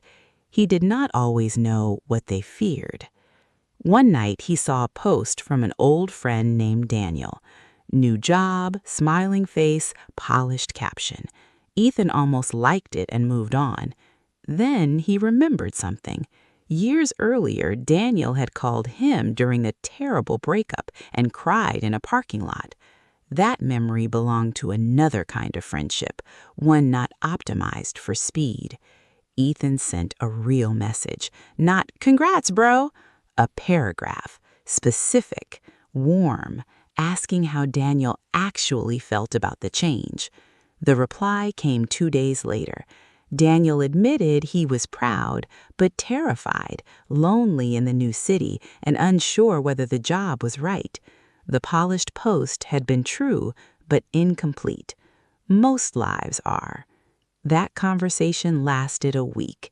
It reminded Ethan that intimacy often begins where performance ends. Social media encourages performance because performance travels well. Clarity travels, beauty travels, outrage travels, certainty travels. Pain also travels when shaped correctly, but the messy, unfinished, context-heavy truth of a person does not always fit the formats that make platforms move. So people edit themselves into shareable pieces and then wonder why being seen does not feel the same as being known. Ethan did this too. When he was lonely, he posted something clever. When he wanted care, he shared a song with a caption only one person might understand. When he needed help, he made himself aesthetically sad. He wanted someone to notice without having to ask directly. Indirect bids for love are common online. They are also exhausting. A person can become surrounded by witnesses and still starved for contact. The audience sees, but the audience does not necessarily come closer. Sometimes it applauds the wound. Sometimes it consumes the confession. Sometimes it mistakes exposure for healing. Ethan began making a distinction that changed his social life. Public expression is not the same as private support. Both can matter, but they are not interchangeable. If he needed encouragement, he tried to ask a person, not a platform. If he wanted to share art, he shared it. If he wanted comfort, he stopped disguising the need as content. The first time he wrote to Mara, "I am having a strange week. Can we talk?" He stared at the message for 3 minutes before sending it. It felt embarrassingly direct. The feed had trained him to broadcast feelings and hope the right person interpreted them. Directness felt naked. Mara replied, "Of course. Tonight?" The simplicity almost made him laugh. There are doors that open only when you knock instead of posting a picture of a door. This did not make Ethan anti-social media. It made him more honest about tiers of connection. Some people were for entertainment, some for shared interests, some for casual warmth, some for real life, some for crisis, some for building. Confusing these tiers had made him resent people who had never promised intimacy and neglect people who had earned it. He cleaned his contacts the way he had cleaned his feed, not by deleting everyone dramatically, but by noticing who made him more human, who could receive truth, who only rewarded performance, who did he want to know beyond posts, who deserved a call, who deserved an apology, who did he follow because of old obligation rather than present care. The loneliness did not vanish, it became instructive. Loneliness, when not immediately anesthetized, can point toward connection, but when fed into the infinite scroll, it often becomes passive longing. You watch people gather instead of inviting someone. You consume relationships instead of risking one. You observe life from behind glass and call it social. Ethan started scheduling one real contact each week: a call, a walk, a coffee, a long voice note, a letter, something that could not be reduced to a reaction. It sounded too simple to count as transformation, yet over months his life began to contain fewer spectators and more witnesses. A spectator sees what you display. A witness stays long enough to know what it means. The internet can give you spectators quickly. Witnesses require a life lived with enough presence for someone else to enter. That is worth protecting. Chapter 11. The Body Keeps the Score of the Screen. Ethan used to think his phone lived in his mind. Then he noticed his body. The raised shoulders, the tight jaw, the shallow breath while reading comments, the ache in his thumb, the forward curve of his neck, the way his eyes felt dry and overused, the quickened pulse after headlines, the strange heaviness after comparing bodies, the restless legs after an hour of sitting still while emotionally sprinting through the lives of strangers. The screen was not only a mental habit, it was a physical environment. His body had been attending every scroll. One morning, after a late night online, Ethan woke with the sensation of having argued in his sleep. Nothing had happened to him directly. He had not fought with anyone he knew, but before bed he had consumed conflict, politics, betrayal, scandal, accusation, fear. His body did not fully understand that these threats were distant, abstract, theatrical, or irrelevant. The nervous system is ancient. It reacts to signals of danger before the modern mind can file them under content. This is part of why social media can exhaust people who are technically resting. The body is still responding. Outrage tightens, desire agitates, comparison collapses posture, Fear sharpens attention. Notifications interrupt breath. Infinite novelty prevents settling. Ethan began paying attention to how different apps felt physically. One made his chest tight, another made him hungry for things he did not want before opening it, another made him feel socially behind, another made him laugh without residue, another genuinely taught him skills if used deliberately. The differences mattered. He had spent years asking, "Do I like this app?" A better question was, what state does this app leave in my body? The body does not lie politely. It may not explain itself in language, but it keeps records. Ethan's body had recorded midnight stimulation as poor sleep. It had recorded comparison as heaviness. It had recorded arguments as tension. It had recorded constant reachability as vigilance. He began experimenting with one physical rule: no phone in bed. The first nights were uncomfortable. Bed without the phone felt too quiet, almost exposed. He realized he had been using the screen as a sedative, even though it often prevented sleep. It gave him something to do while waiting to disappear. Without it, he had to meet the old human vulnerability of lying in darkness with thoughts. At first, the thoughts rushed in like late guests, things he had avoided, things he needed to do, memories, worries, regrets, sensations in the body, the day asking to be processed. He understood then that he had not been using the phone only because sleep was difficult.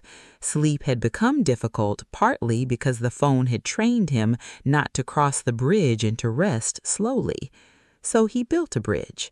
A lamp instead of ceiling light, a shower, phone charging outside the room, a paper book, not because paper was morally superior, but because it did not contain the entire world, a small notebook for thoughts that tried to become emergencies.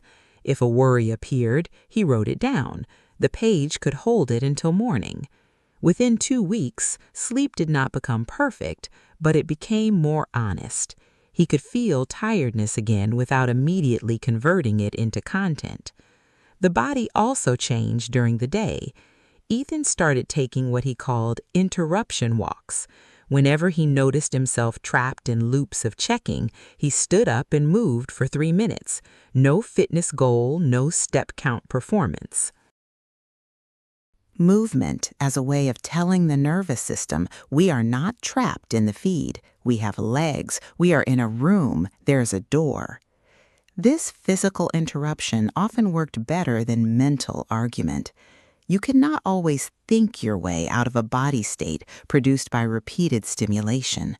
Sometimes you must change posture, light, breath, distance, temperature, or location. The phone is portable, but so are you.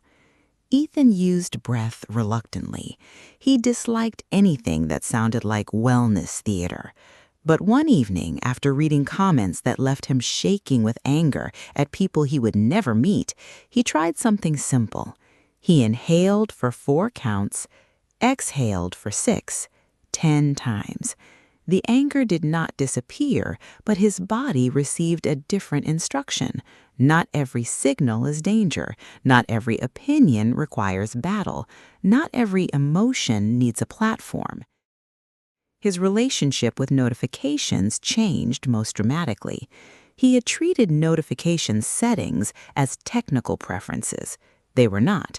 They were gates into his nervous system. Every badge was a small claim, "Look at me." Every vibration was a demand disguised as possibility.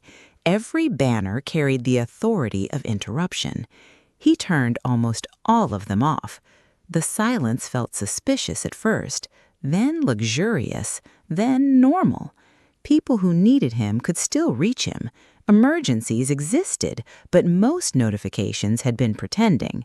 A human being is not built to be summonable by every app, store, stranger, platform, and automated suggestion at every hour of the day. Ethan began to understand attention as embodied. This made him kinder to himself. He stopped imagining willpower as a pure mental force floating above biology. Hunger changed his scrolling. Sleep changed it. Stress changed it. Alcohol changed it. Loneliness changed it. Posture changed it. Light changed it. The time of day changed it. He made better choices when his body was less abused.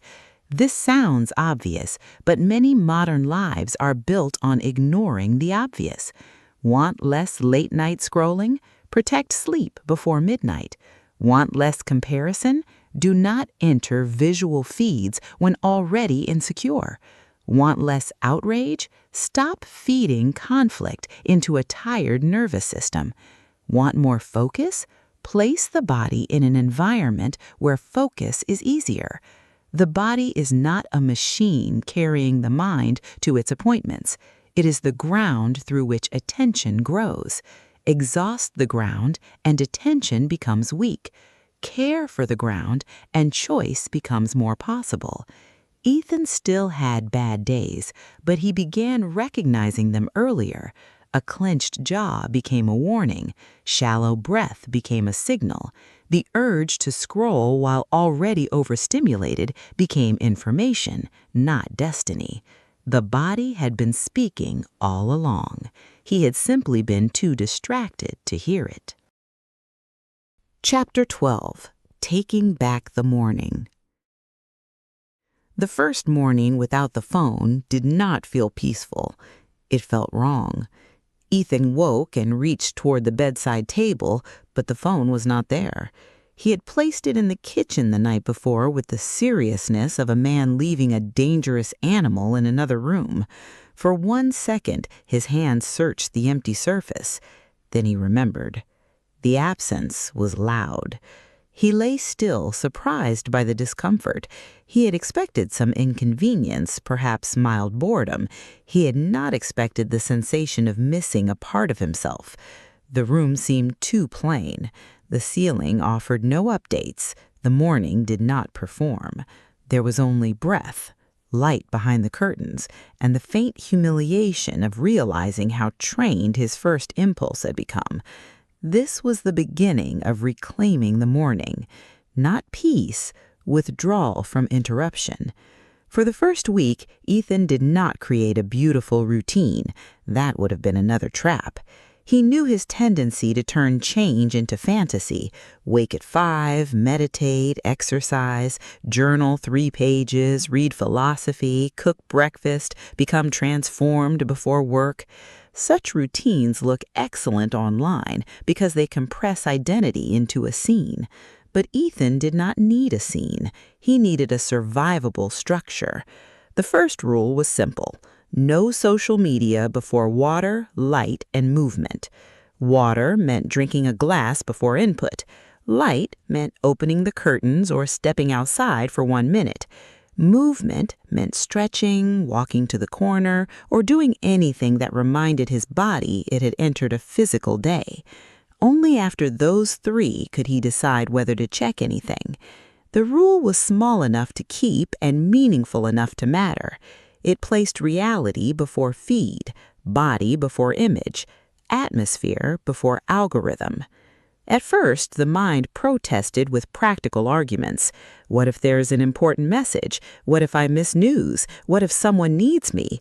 These questions sounded responsible, but most mornings they were disguises for craving. Ethan was not a surgeon on call. His family had other ways to reach him.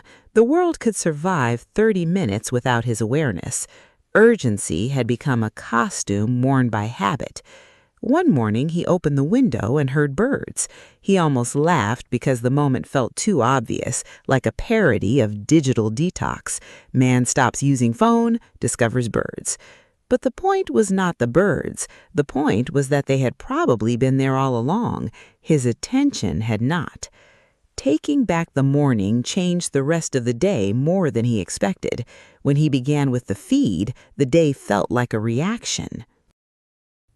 When he began with physical life, even briefly, he felt less invaded. Problems still arrived. Emails still waited.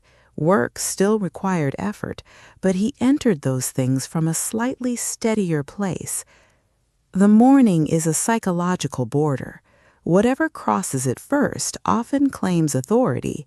For many people, the first authority of the day is a platform optimized for engagement. This is not neutral.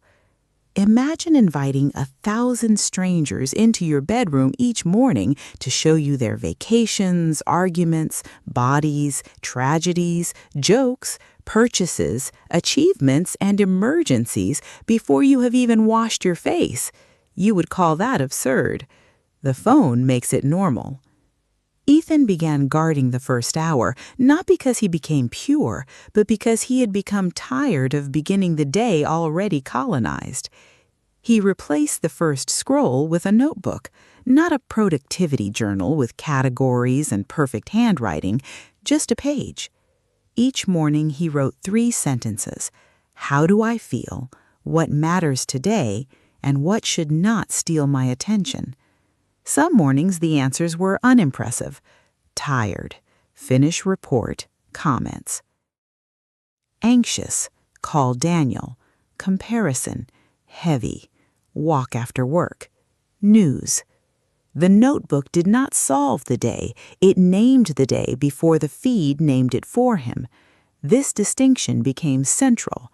If Ethan did not name his own state, the internet would provide one. It would tell him what to fear, desire, hate, buy, admire, and become angry about. It would hand him emotional assignments. The notebook gave him a chance to assign himself. He also created a clean entry into necessary digital use. Not all mornings could be offline. Work existed. Messages mattered. Life was not a retreat center. So when he did use the phone or laptop, he wrote the purpose first. Check train time, reply to Mara, send document, look up recipe, no feed.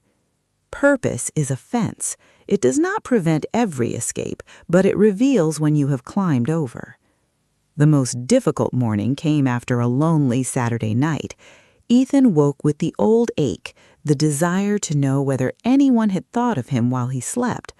The phone in the kitchen seemed to glow in his imagination. He wanted messages, proof, novelty, a quick rescue from the feeling. He went to the kitchen and stood in front of the phone without touching it.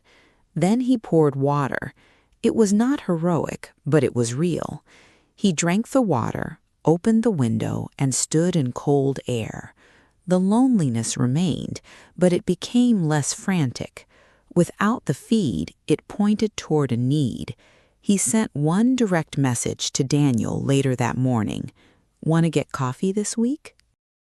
That message did more for him than an hour of checking who had viewed what. Taking back the morning is not about becoming productive. Productivity may follow, but it is not the heart. The heart is sovereignty, the right to meet yourself before being processed by systems that profit from your reaction. Even 10 minutes can matter. 10 minutes of no feed, 10 minutes of body, 10 minutes of noticing, 10 minutes of choosing the first thought instead of receiving it. Ethan's mornings were never perfect. Some days he failed and opened the phone in bed after retrieving it from the kitchen like a thief robbing his own future. But even then, the standard remained. He knew what a better morning felt like. That knowledge made returning easier. Once you have experienced a day that begins with your own life, the old invasion becomes harder to call normal. The morning is not only the start, it is the throne room of attention. Do not hand the crown to the feed before you have even stood up. Chapter 13. The Art of Digital Fasting. A fast is not hatred of food. It is a temporary refusal that teaches hunger to speak more clearly. Ethan liked that idea because it removed the drama from Detox. He did not need to become a person who rejected the digital world. He needed intervals where the digital world could not follow him. He needed to discover what remained when the most convenient escape was unavailable. His first intentional digital fast lasted 4 hours. 4 hours sounded laughable compared with people who disappeared for months, deleted every account, moved to cabins, and wrote essays about reclaiming their souls. But Ethan no longer trusted dramatic transformations performed for imaginary witnesses. 4 hours was honest. 4 hours could be kept. He chose Sunday morning. From 8 to noon, the phone stayed off. Not silent, off. The laptop remained closed. No streaming, no feeds, no news, no checking messages. He wrote the rules on paper the night before because rules stored only in the mind tend to negotiate with desire. The first hour was noisy inside. His mind produced reasons to check. Maybe someone had messaged. Maybe there was a news event. Maybe the weather would change. Maybe he should put on music. Maybe a recipe required looking up.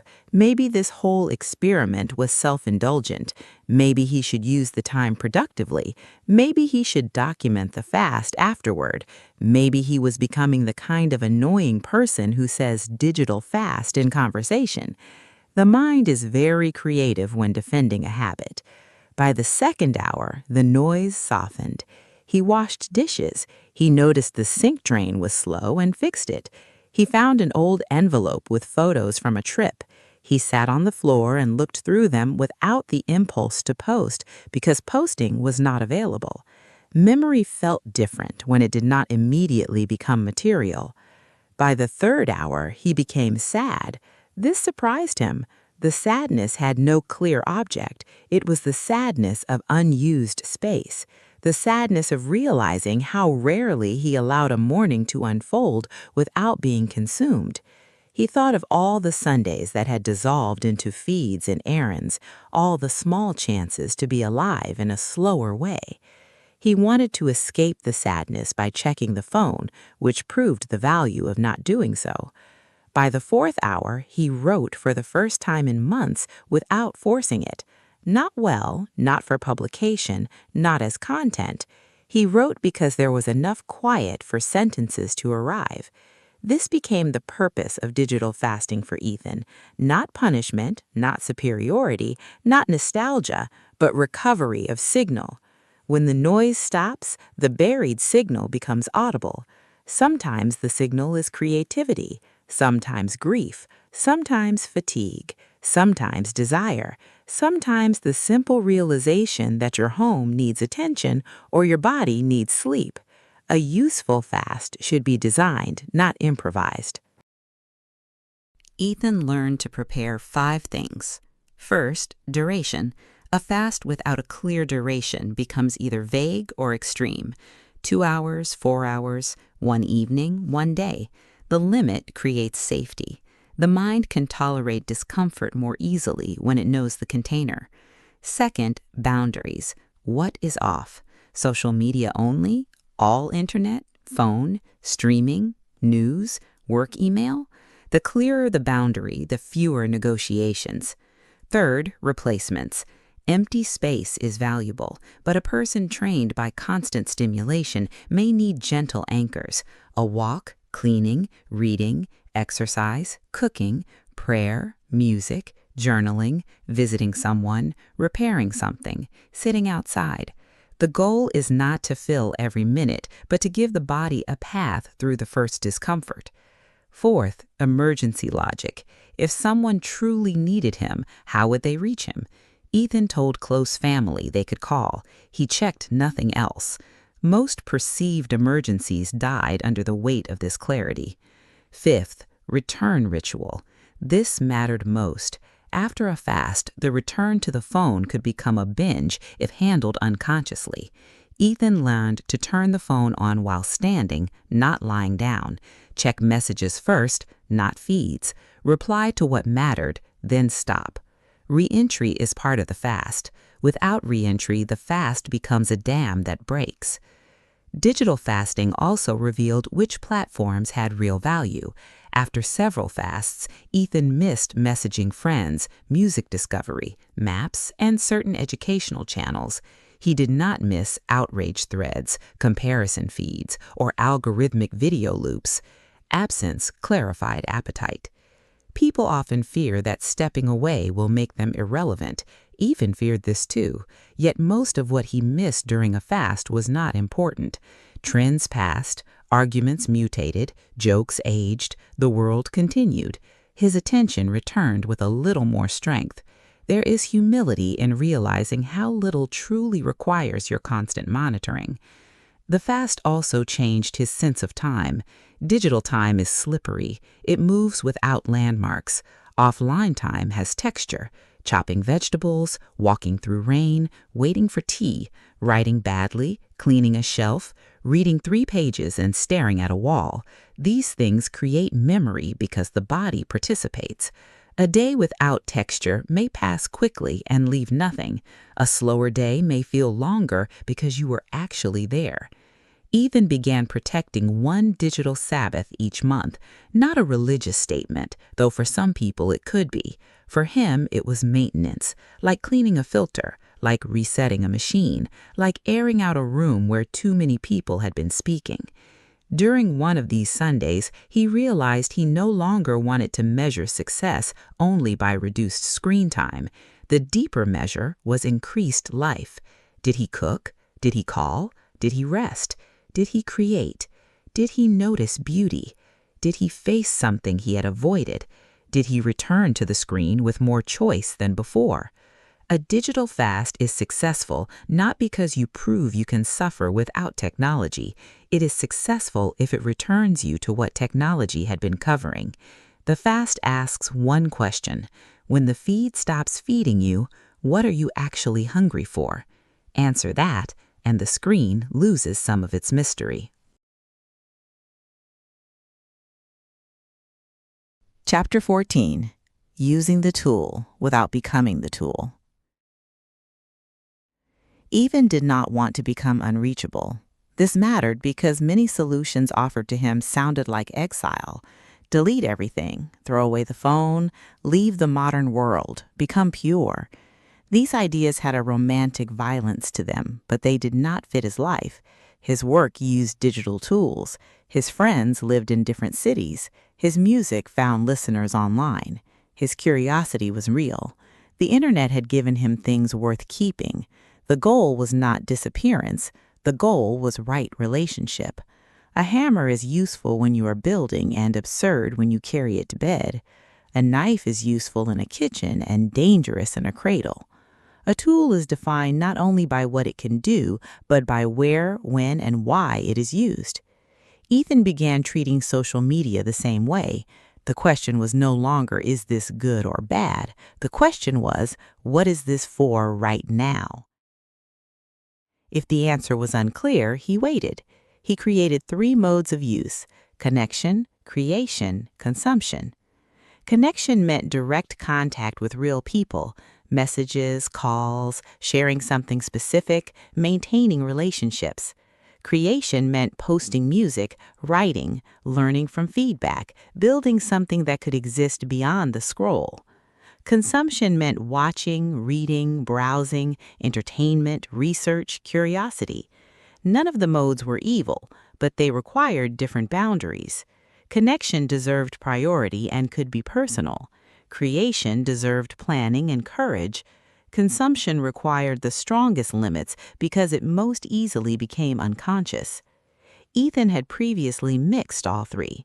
He opened an app to reply to Mara, saw a post, watched a video, checked notifications, compared himself, forgot the reply, then left feeling socially exhausted without having connected.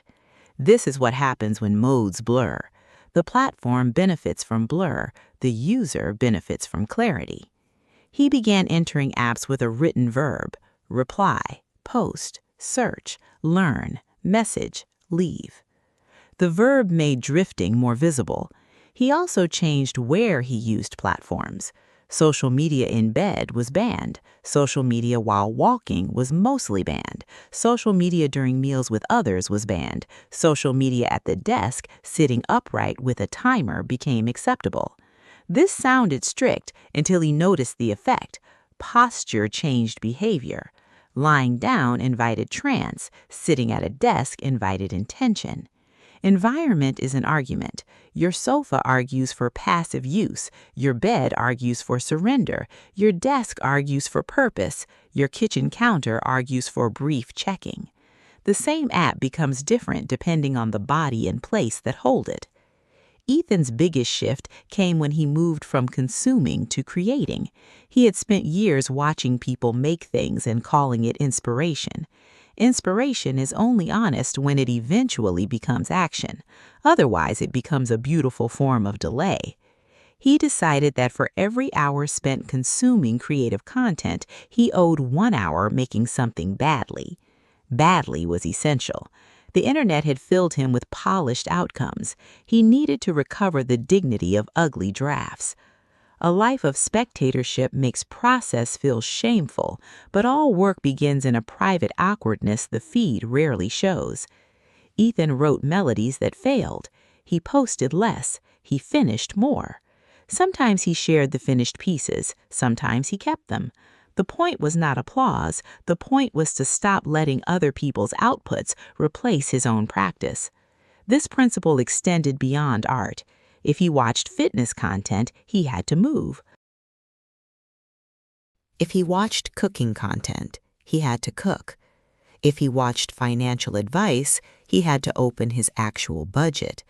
If he watched videos about friendship, he had to message someone. If he watched digital detox content, he had to close the video and do one offline thing. Learning must eventually touch matter, otherwise it becomes another layer of the infinite scroll. He also learned to respect seasons. Some periods of life required more online presence: work projects, creative releases, travel, family coordination. Other periods required less. Rigidity would have failed. The question was not whether he met a perfect daily number. The question was whether his use served the life he was actually trying to live. This is the servant-master test.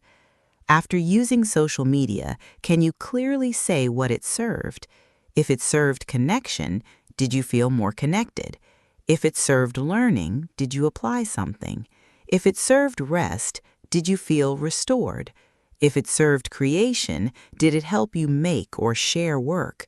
If it served nothing you value, then it may have been using you.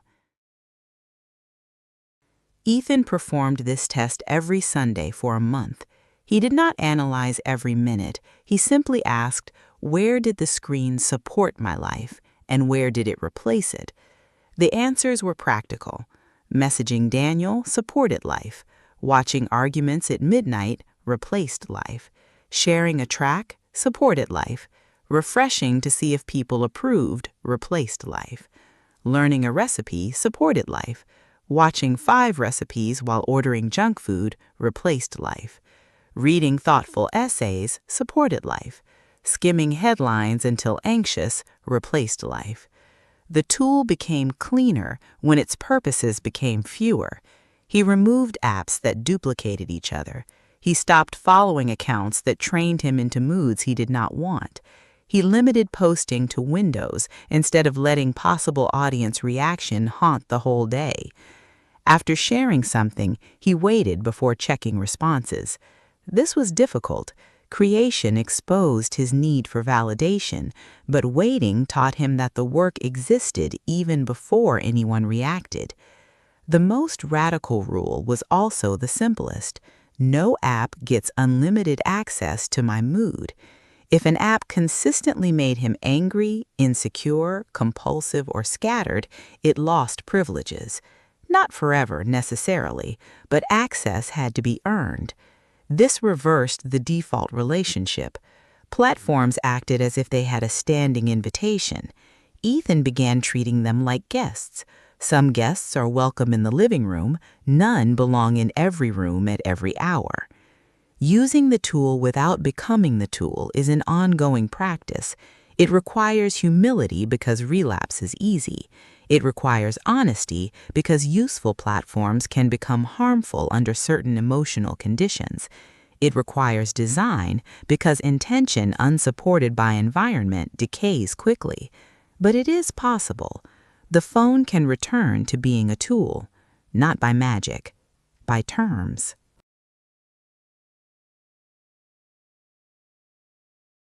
Chapter 15. The Return of Attention. At first, attention returned as discomfort. Ethan had imagined that reducing social media would immediately make him focused, peaceful, and creatively alive. Instead, he discovered how scattered he had become. Sitting with a book felt like holding a door closed against wind. Working on music felt slow. Conversations without checking the phone made him aware of every pause. Silence felt enlarged. This was not failure, it was sensitivity returning. A person who has lived beside constant noise may find quiet painful at first. The mind reaches for stimulation not only because stimulation is pleasurable, but because quiet reveals the damage noise has done. Ethan had to rebuild the muscle of staying. He began with 10 minutes. 10 minutes reading without checking, 10 minutes working on a song, 10 minutes walking without audio, 10 minutes cleaning without a video, 10 minutes listening to someone without touching the phone. The number was small enough to seem unimpressive and therefore difficult for his ego to turn into identity. But the tension grows through kept promises. At the end of 10 minutes, he did not always want to continue. Sometimes he stopped, but the promise had been kept. The mind learned, I can stay. The next week, 10 became 15. Not every day, not perfectly, but often enough to matter. He noticed different qualities of attention. There was sharp attention, useful for tasks, soft attention, useful for walks, art, people, and prayer. Deep attention, rare and fragile, where time gathered around one thing. Social media had trained mostly fractured attention, rapid, reactive, emotionally triggered, constantly redirected. Fractured attention can be exciting, but it struggles to build. It is excellent for scanning and poor for dwelling. A meaningful life requires dwelling. You must dwell with a skill long enough to improve, dwell with a person long enough to know them, dwell with a grief long enough to metabolize it, dwell with a question long enough for it to become yours, dwell with boredom long enough for imagination to enter. The feed opposes dwelling, not always by force, but by offering escape at the exact moment depth becomes uncomfortable. Ethan saw this clearly while reading. The first page was easy. The third page became slower. Around page 5, his mind began suggesting alternatives. Check messages, make tea, look up the author, see if there is a summary, buy another book. The urge felt like a need, but it was often only the threshold where attention would have deepened if he stayed. He called this the second door. The first door is beginning. The second door is the moment you want to leave. Most valuable things hide behind the second door. The second door appears in exercise when the body warms, but the mind complains. In writing, when the first idea runs out. In conversation, when small talk ends. In music, when imitation no longer helps. In grief, when distraction stops working. In love, when performance gives way to truth. Social media makes it easy to leave at every second door. Ethan practiced staying. Not always, but sometimes. Sometimes was enough to teach him the shape of depth again. He finished the book.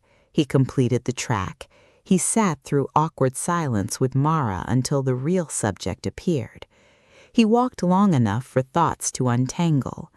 Each act of staying returned a piece of attention previously trained to flee. The return of attention also returned memory. Days became more distinct. When every spare moment had been filled with similar feeds, weeks blurred. Now small details attached themselves to time. The morning rain during a walk, the sentence from a book, the chord he found at midnight without posting it, Daniel's laugh during a call, the taste of soup made without watching anything. Presence creates memory. Memory creates a sense of having lived. This may be one reason distraction produces anxiety about time passing. A person can be busy online for months and look back with little texture.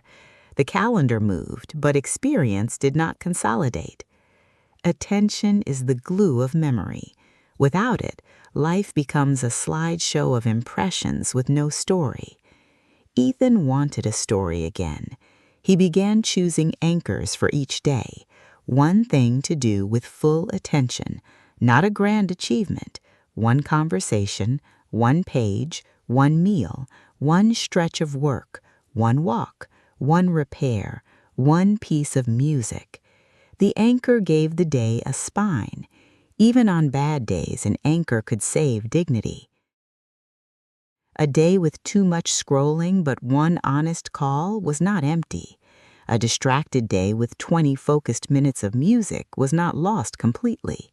A day that began poorly could still contain one return. This mattered because perfectionism had often driven Ethan back to the feed. If the day was already ruined, why not scroll? The anchor broke that logic. No day is ruined while one conscious act remains possible.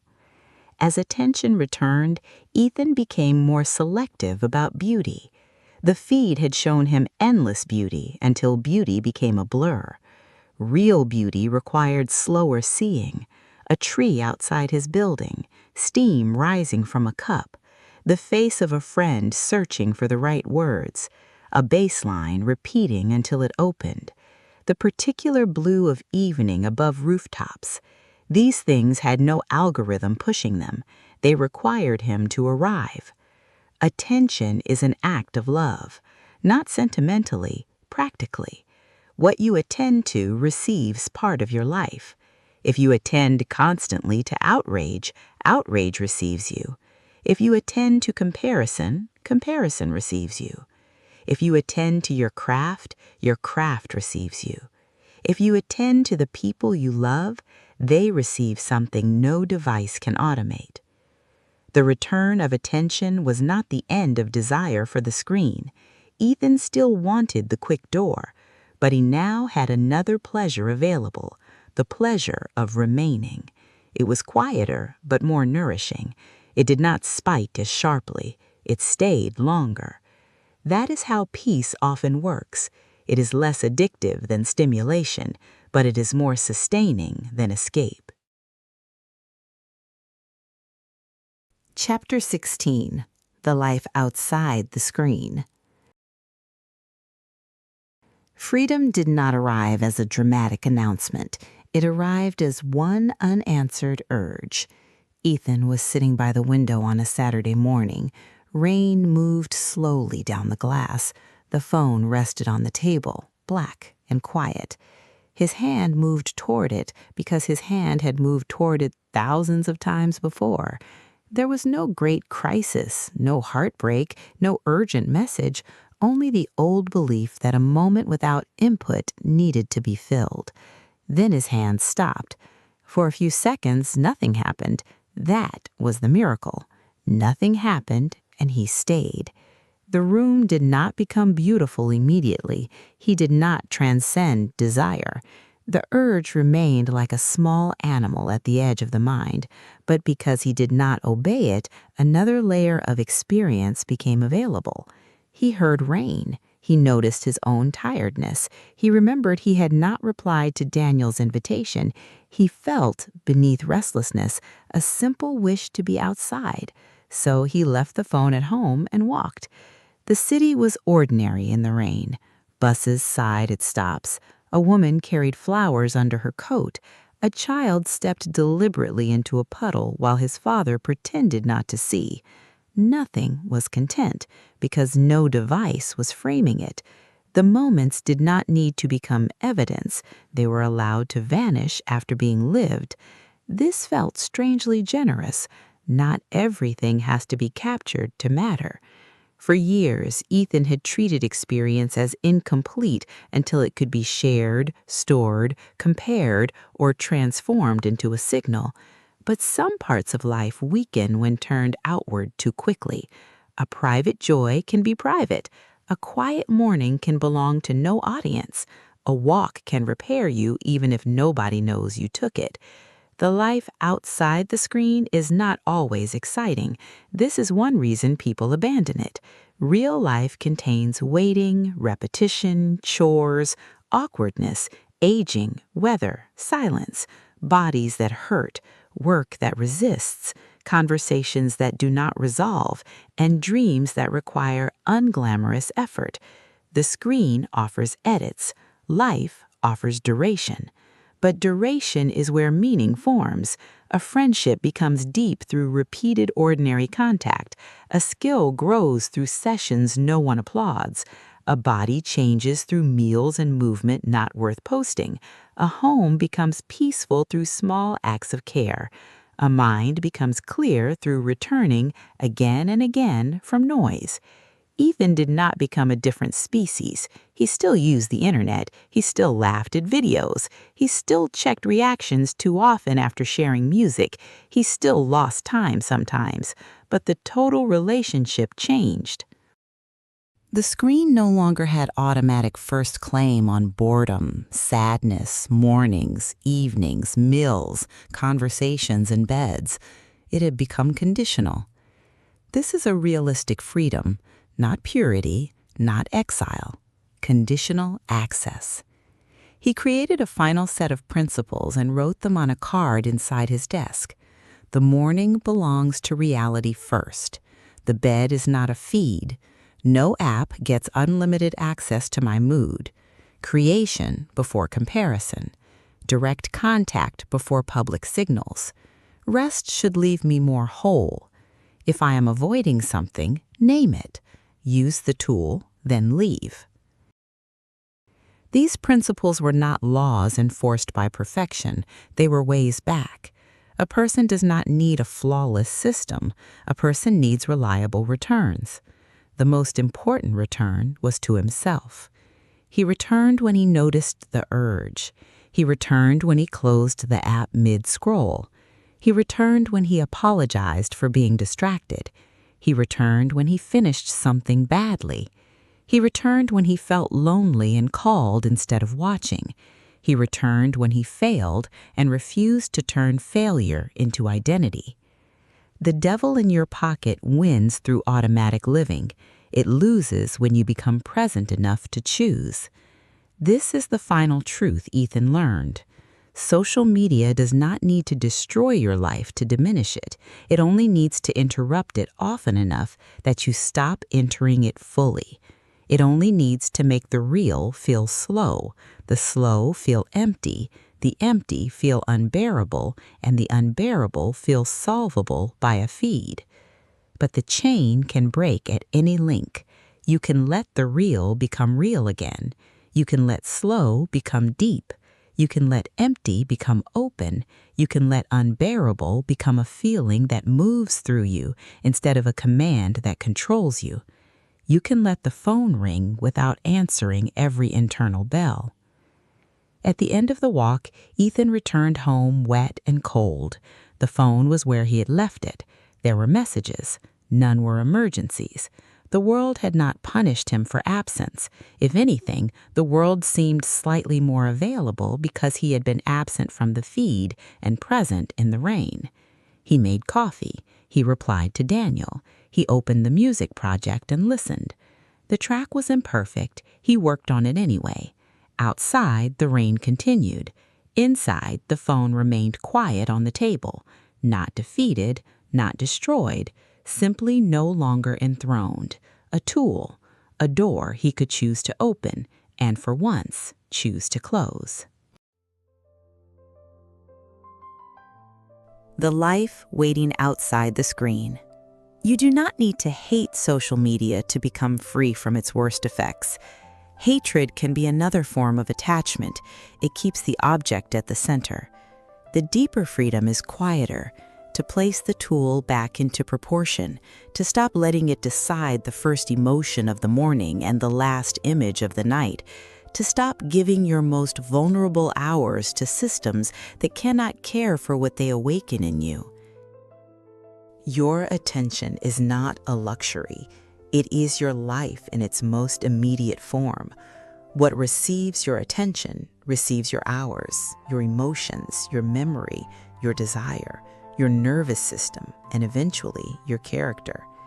This does not mean every minute must be productive. A life made only of productivity is another prison. It means your attention deserves care because it is the material from which experience is made. The way back does not have to be extreme.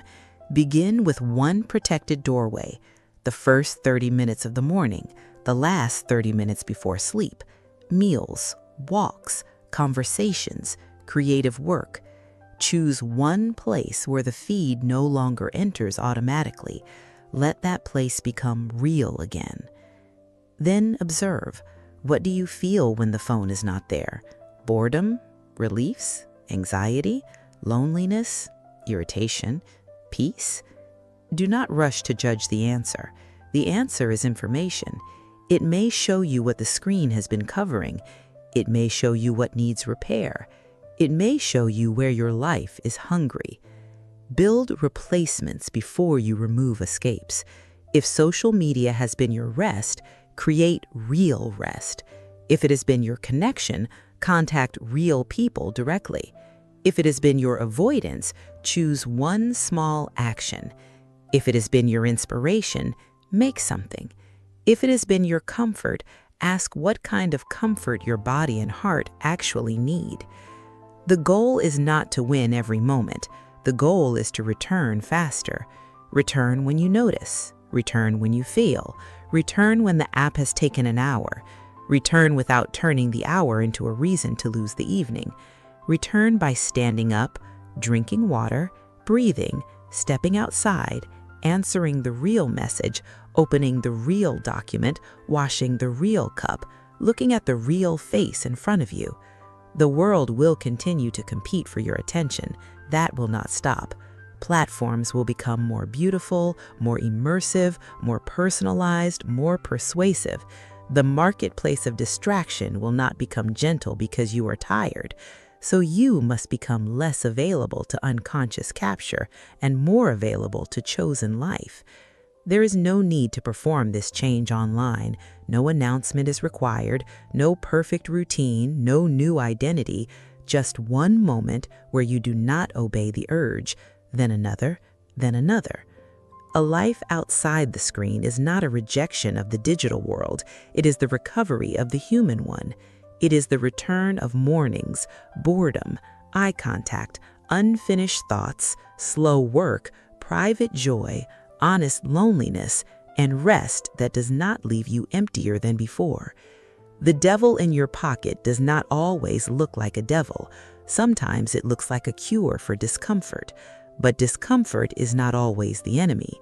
Sometimes discomfort is the messenger carrying your life back to you. Listen before you scroll. Breathe before you react. Choose before you enter. Leave before you disappear. And remember this: the screen can show you the world, but it cannot live your life. That still belongs to you.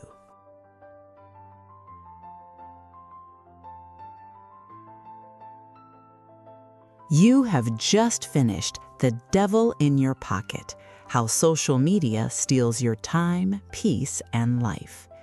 If this audiobook made you think about your own relationship with social media, leave a comment with one simple answer.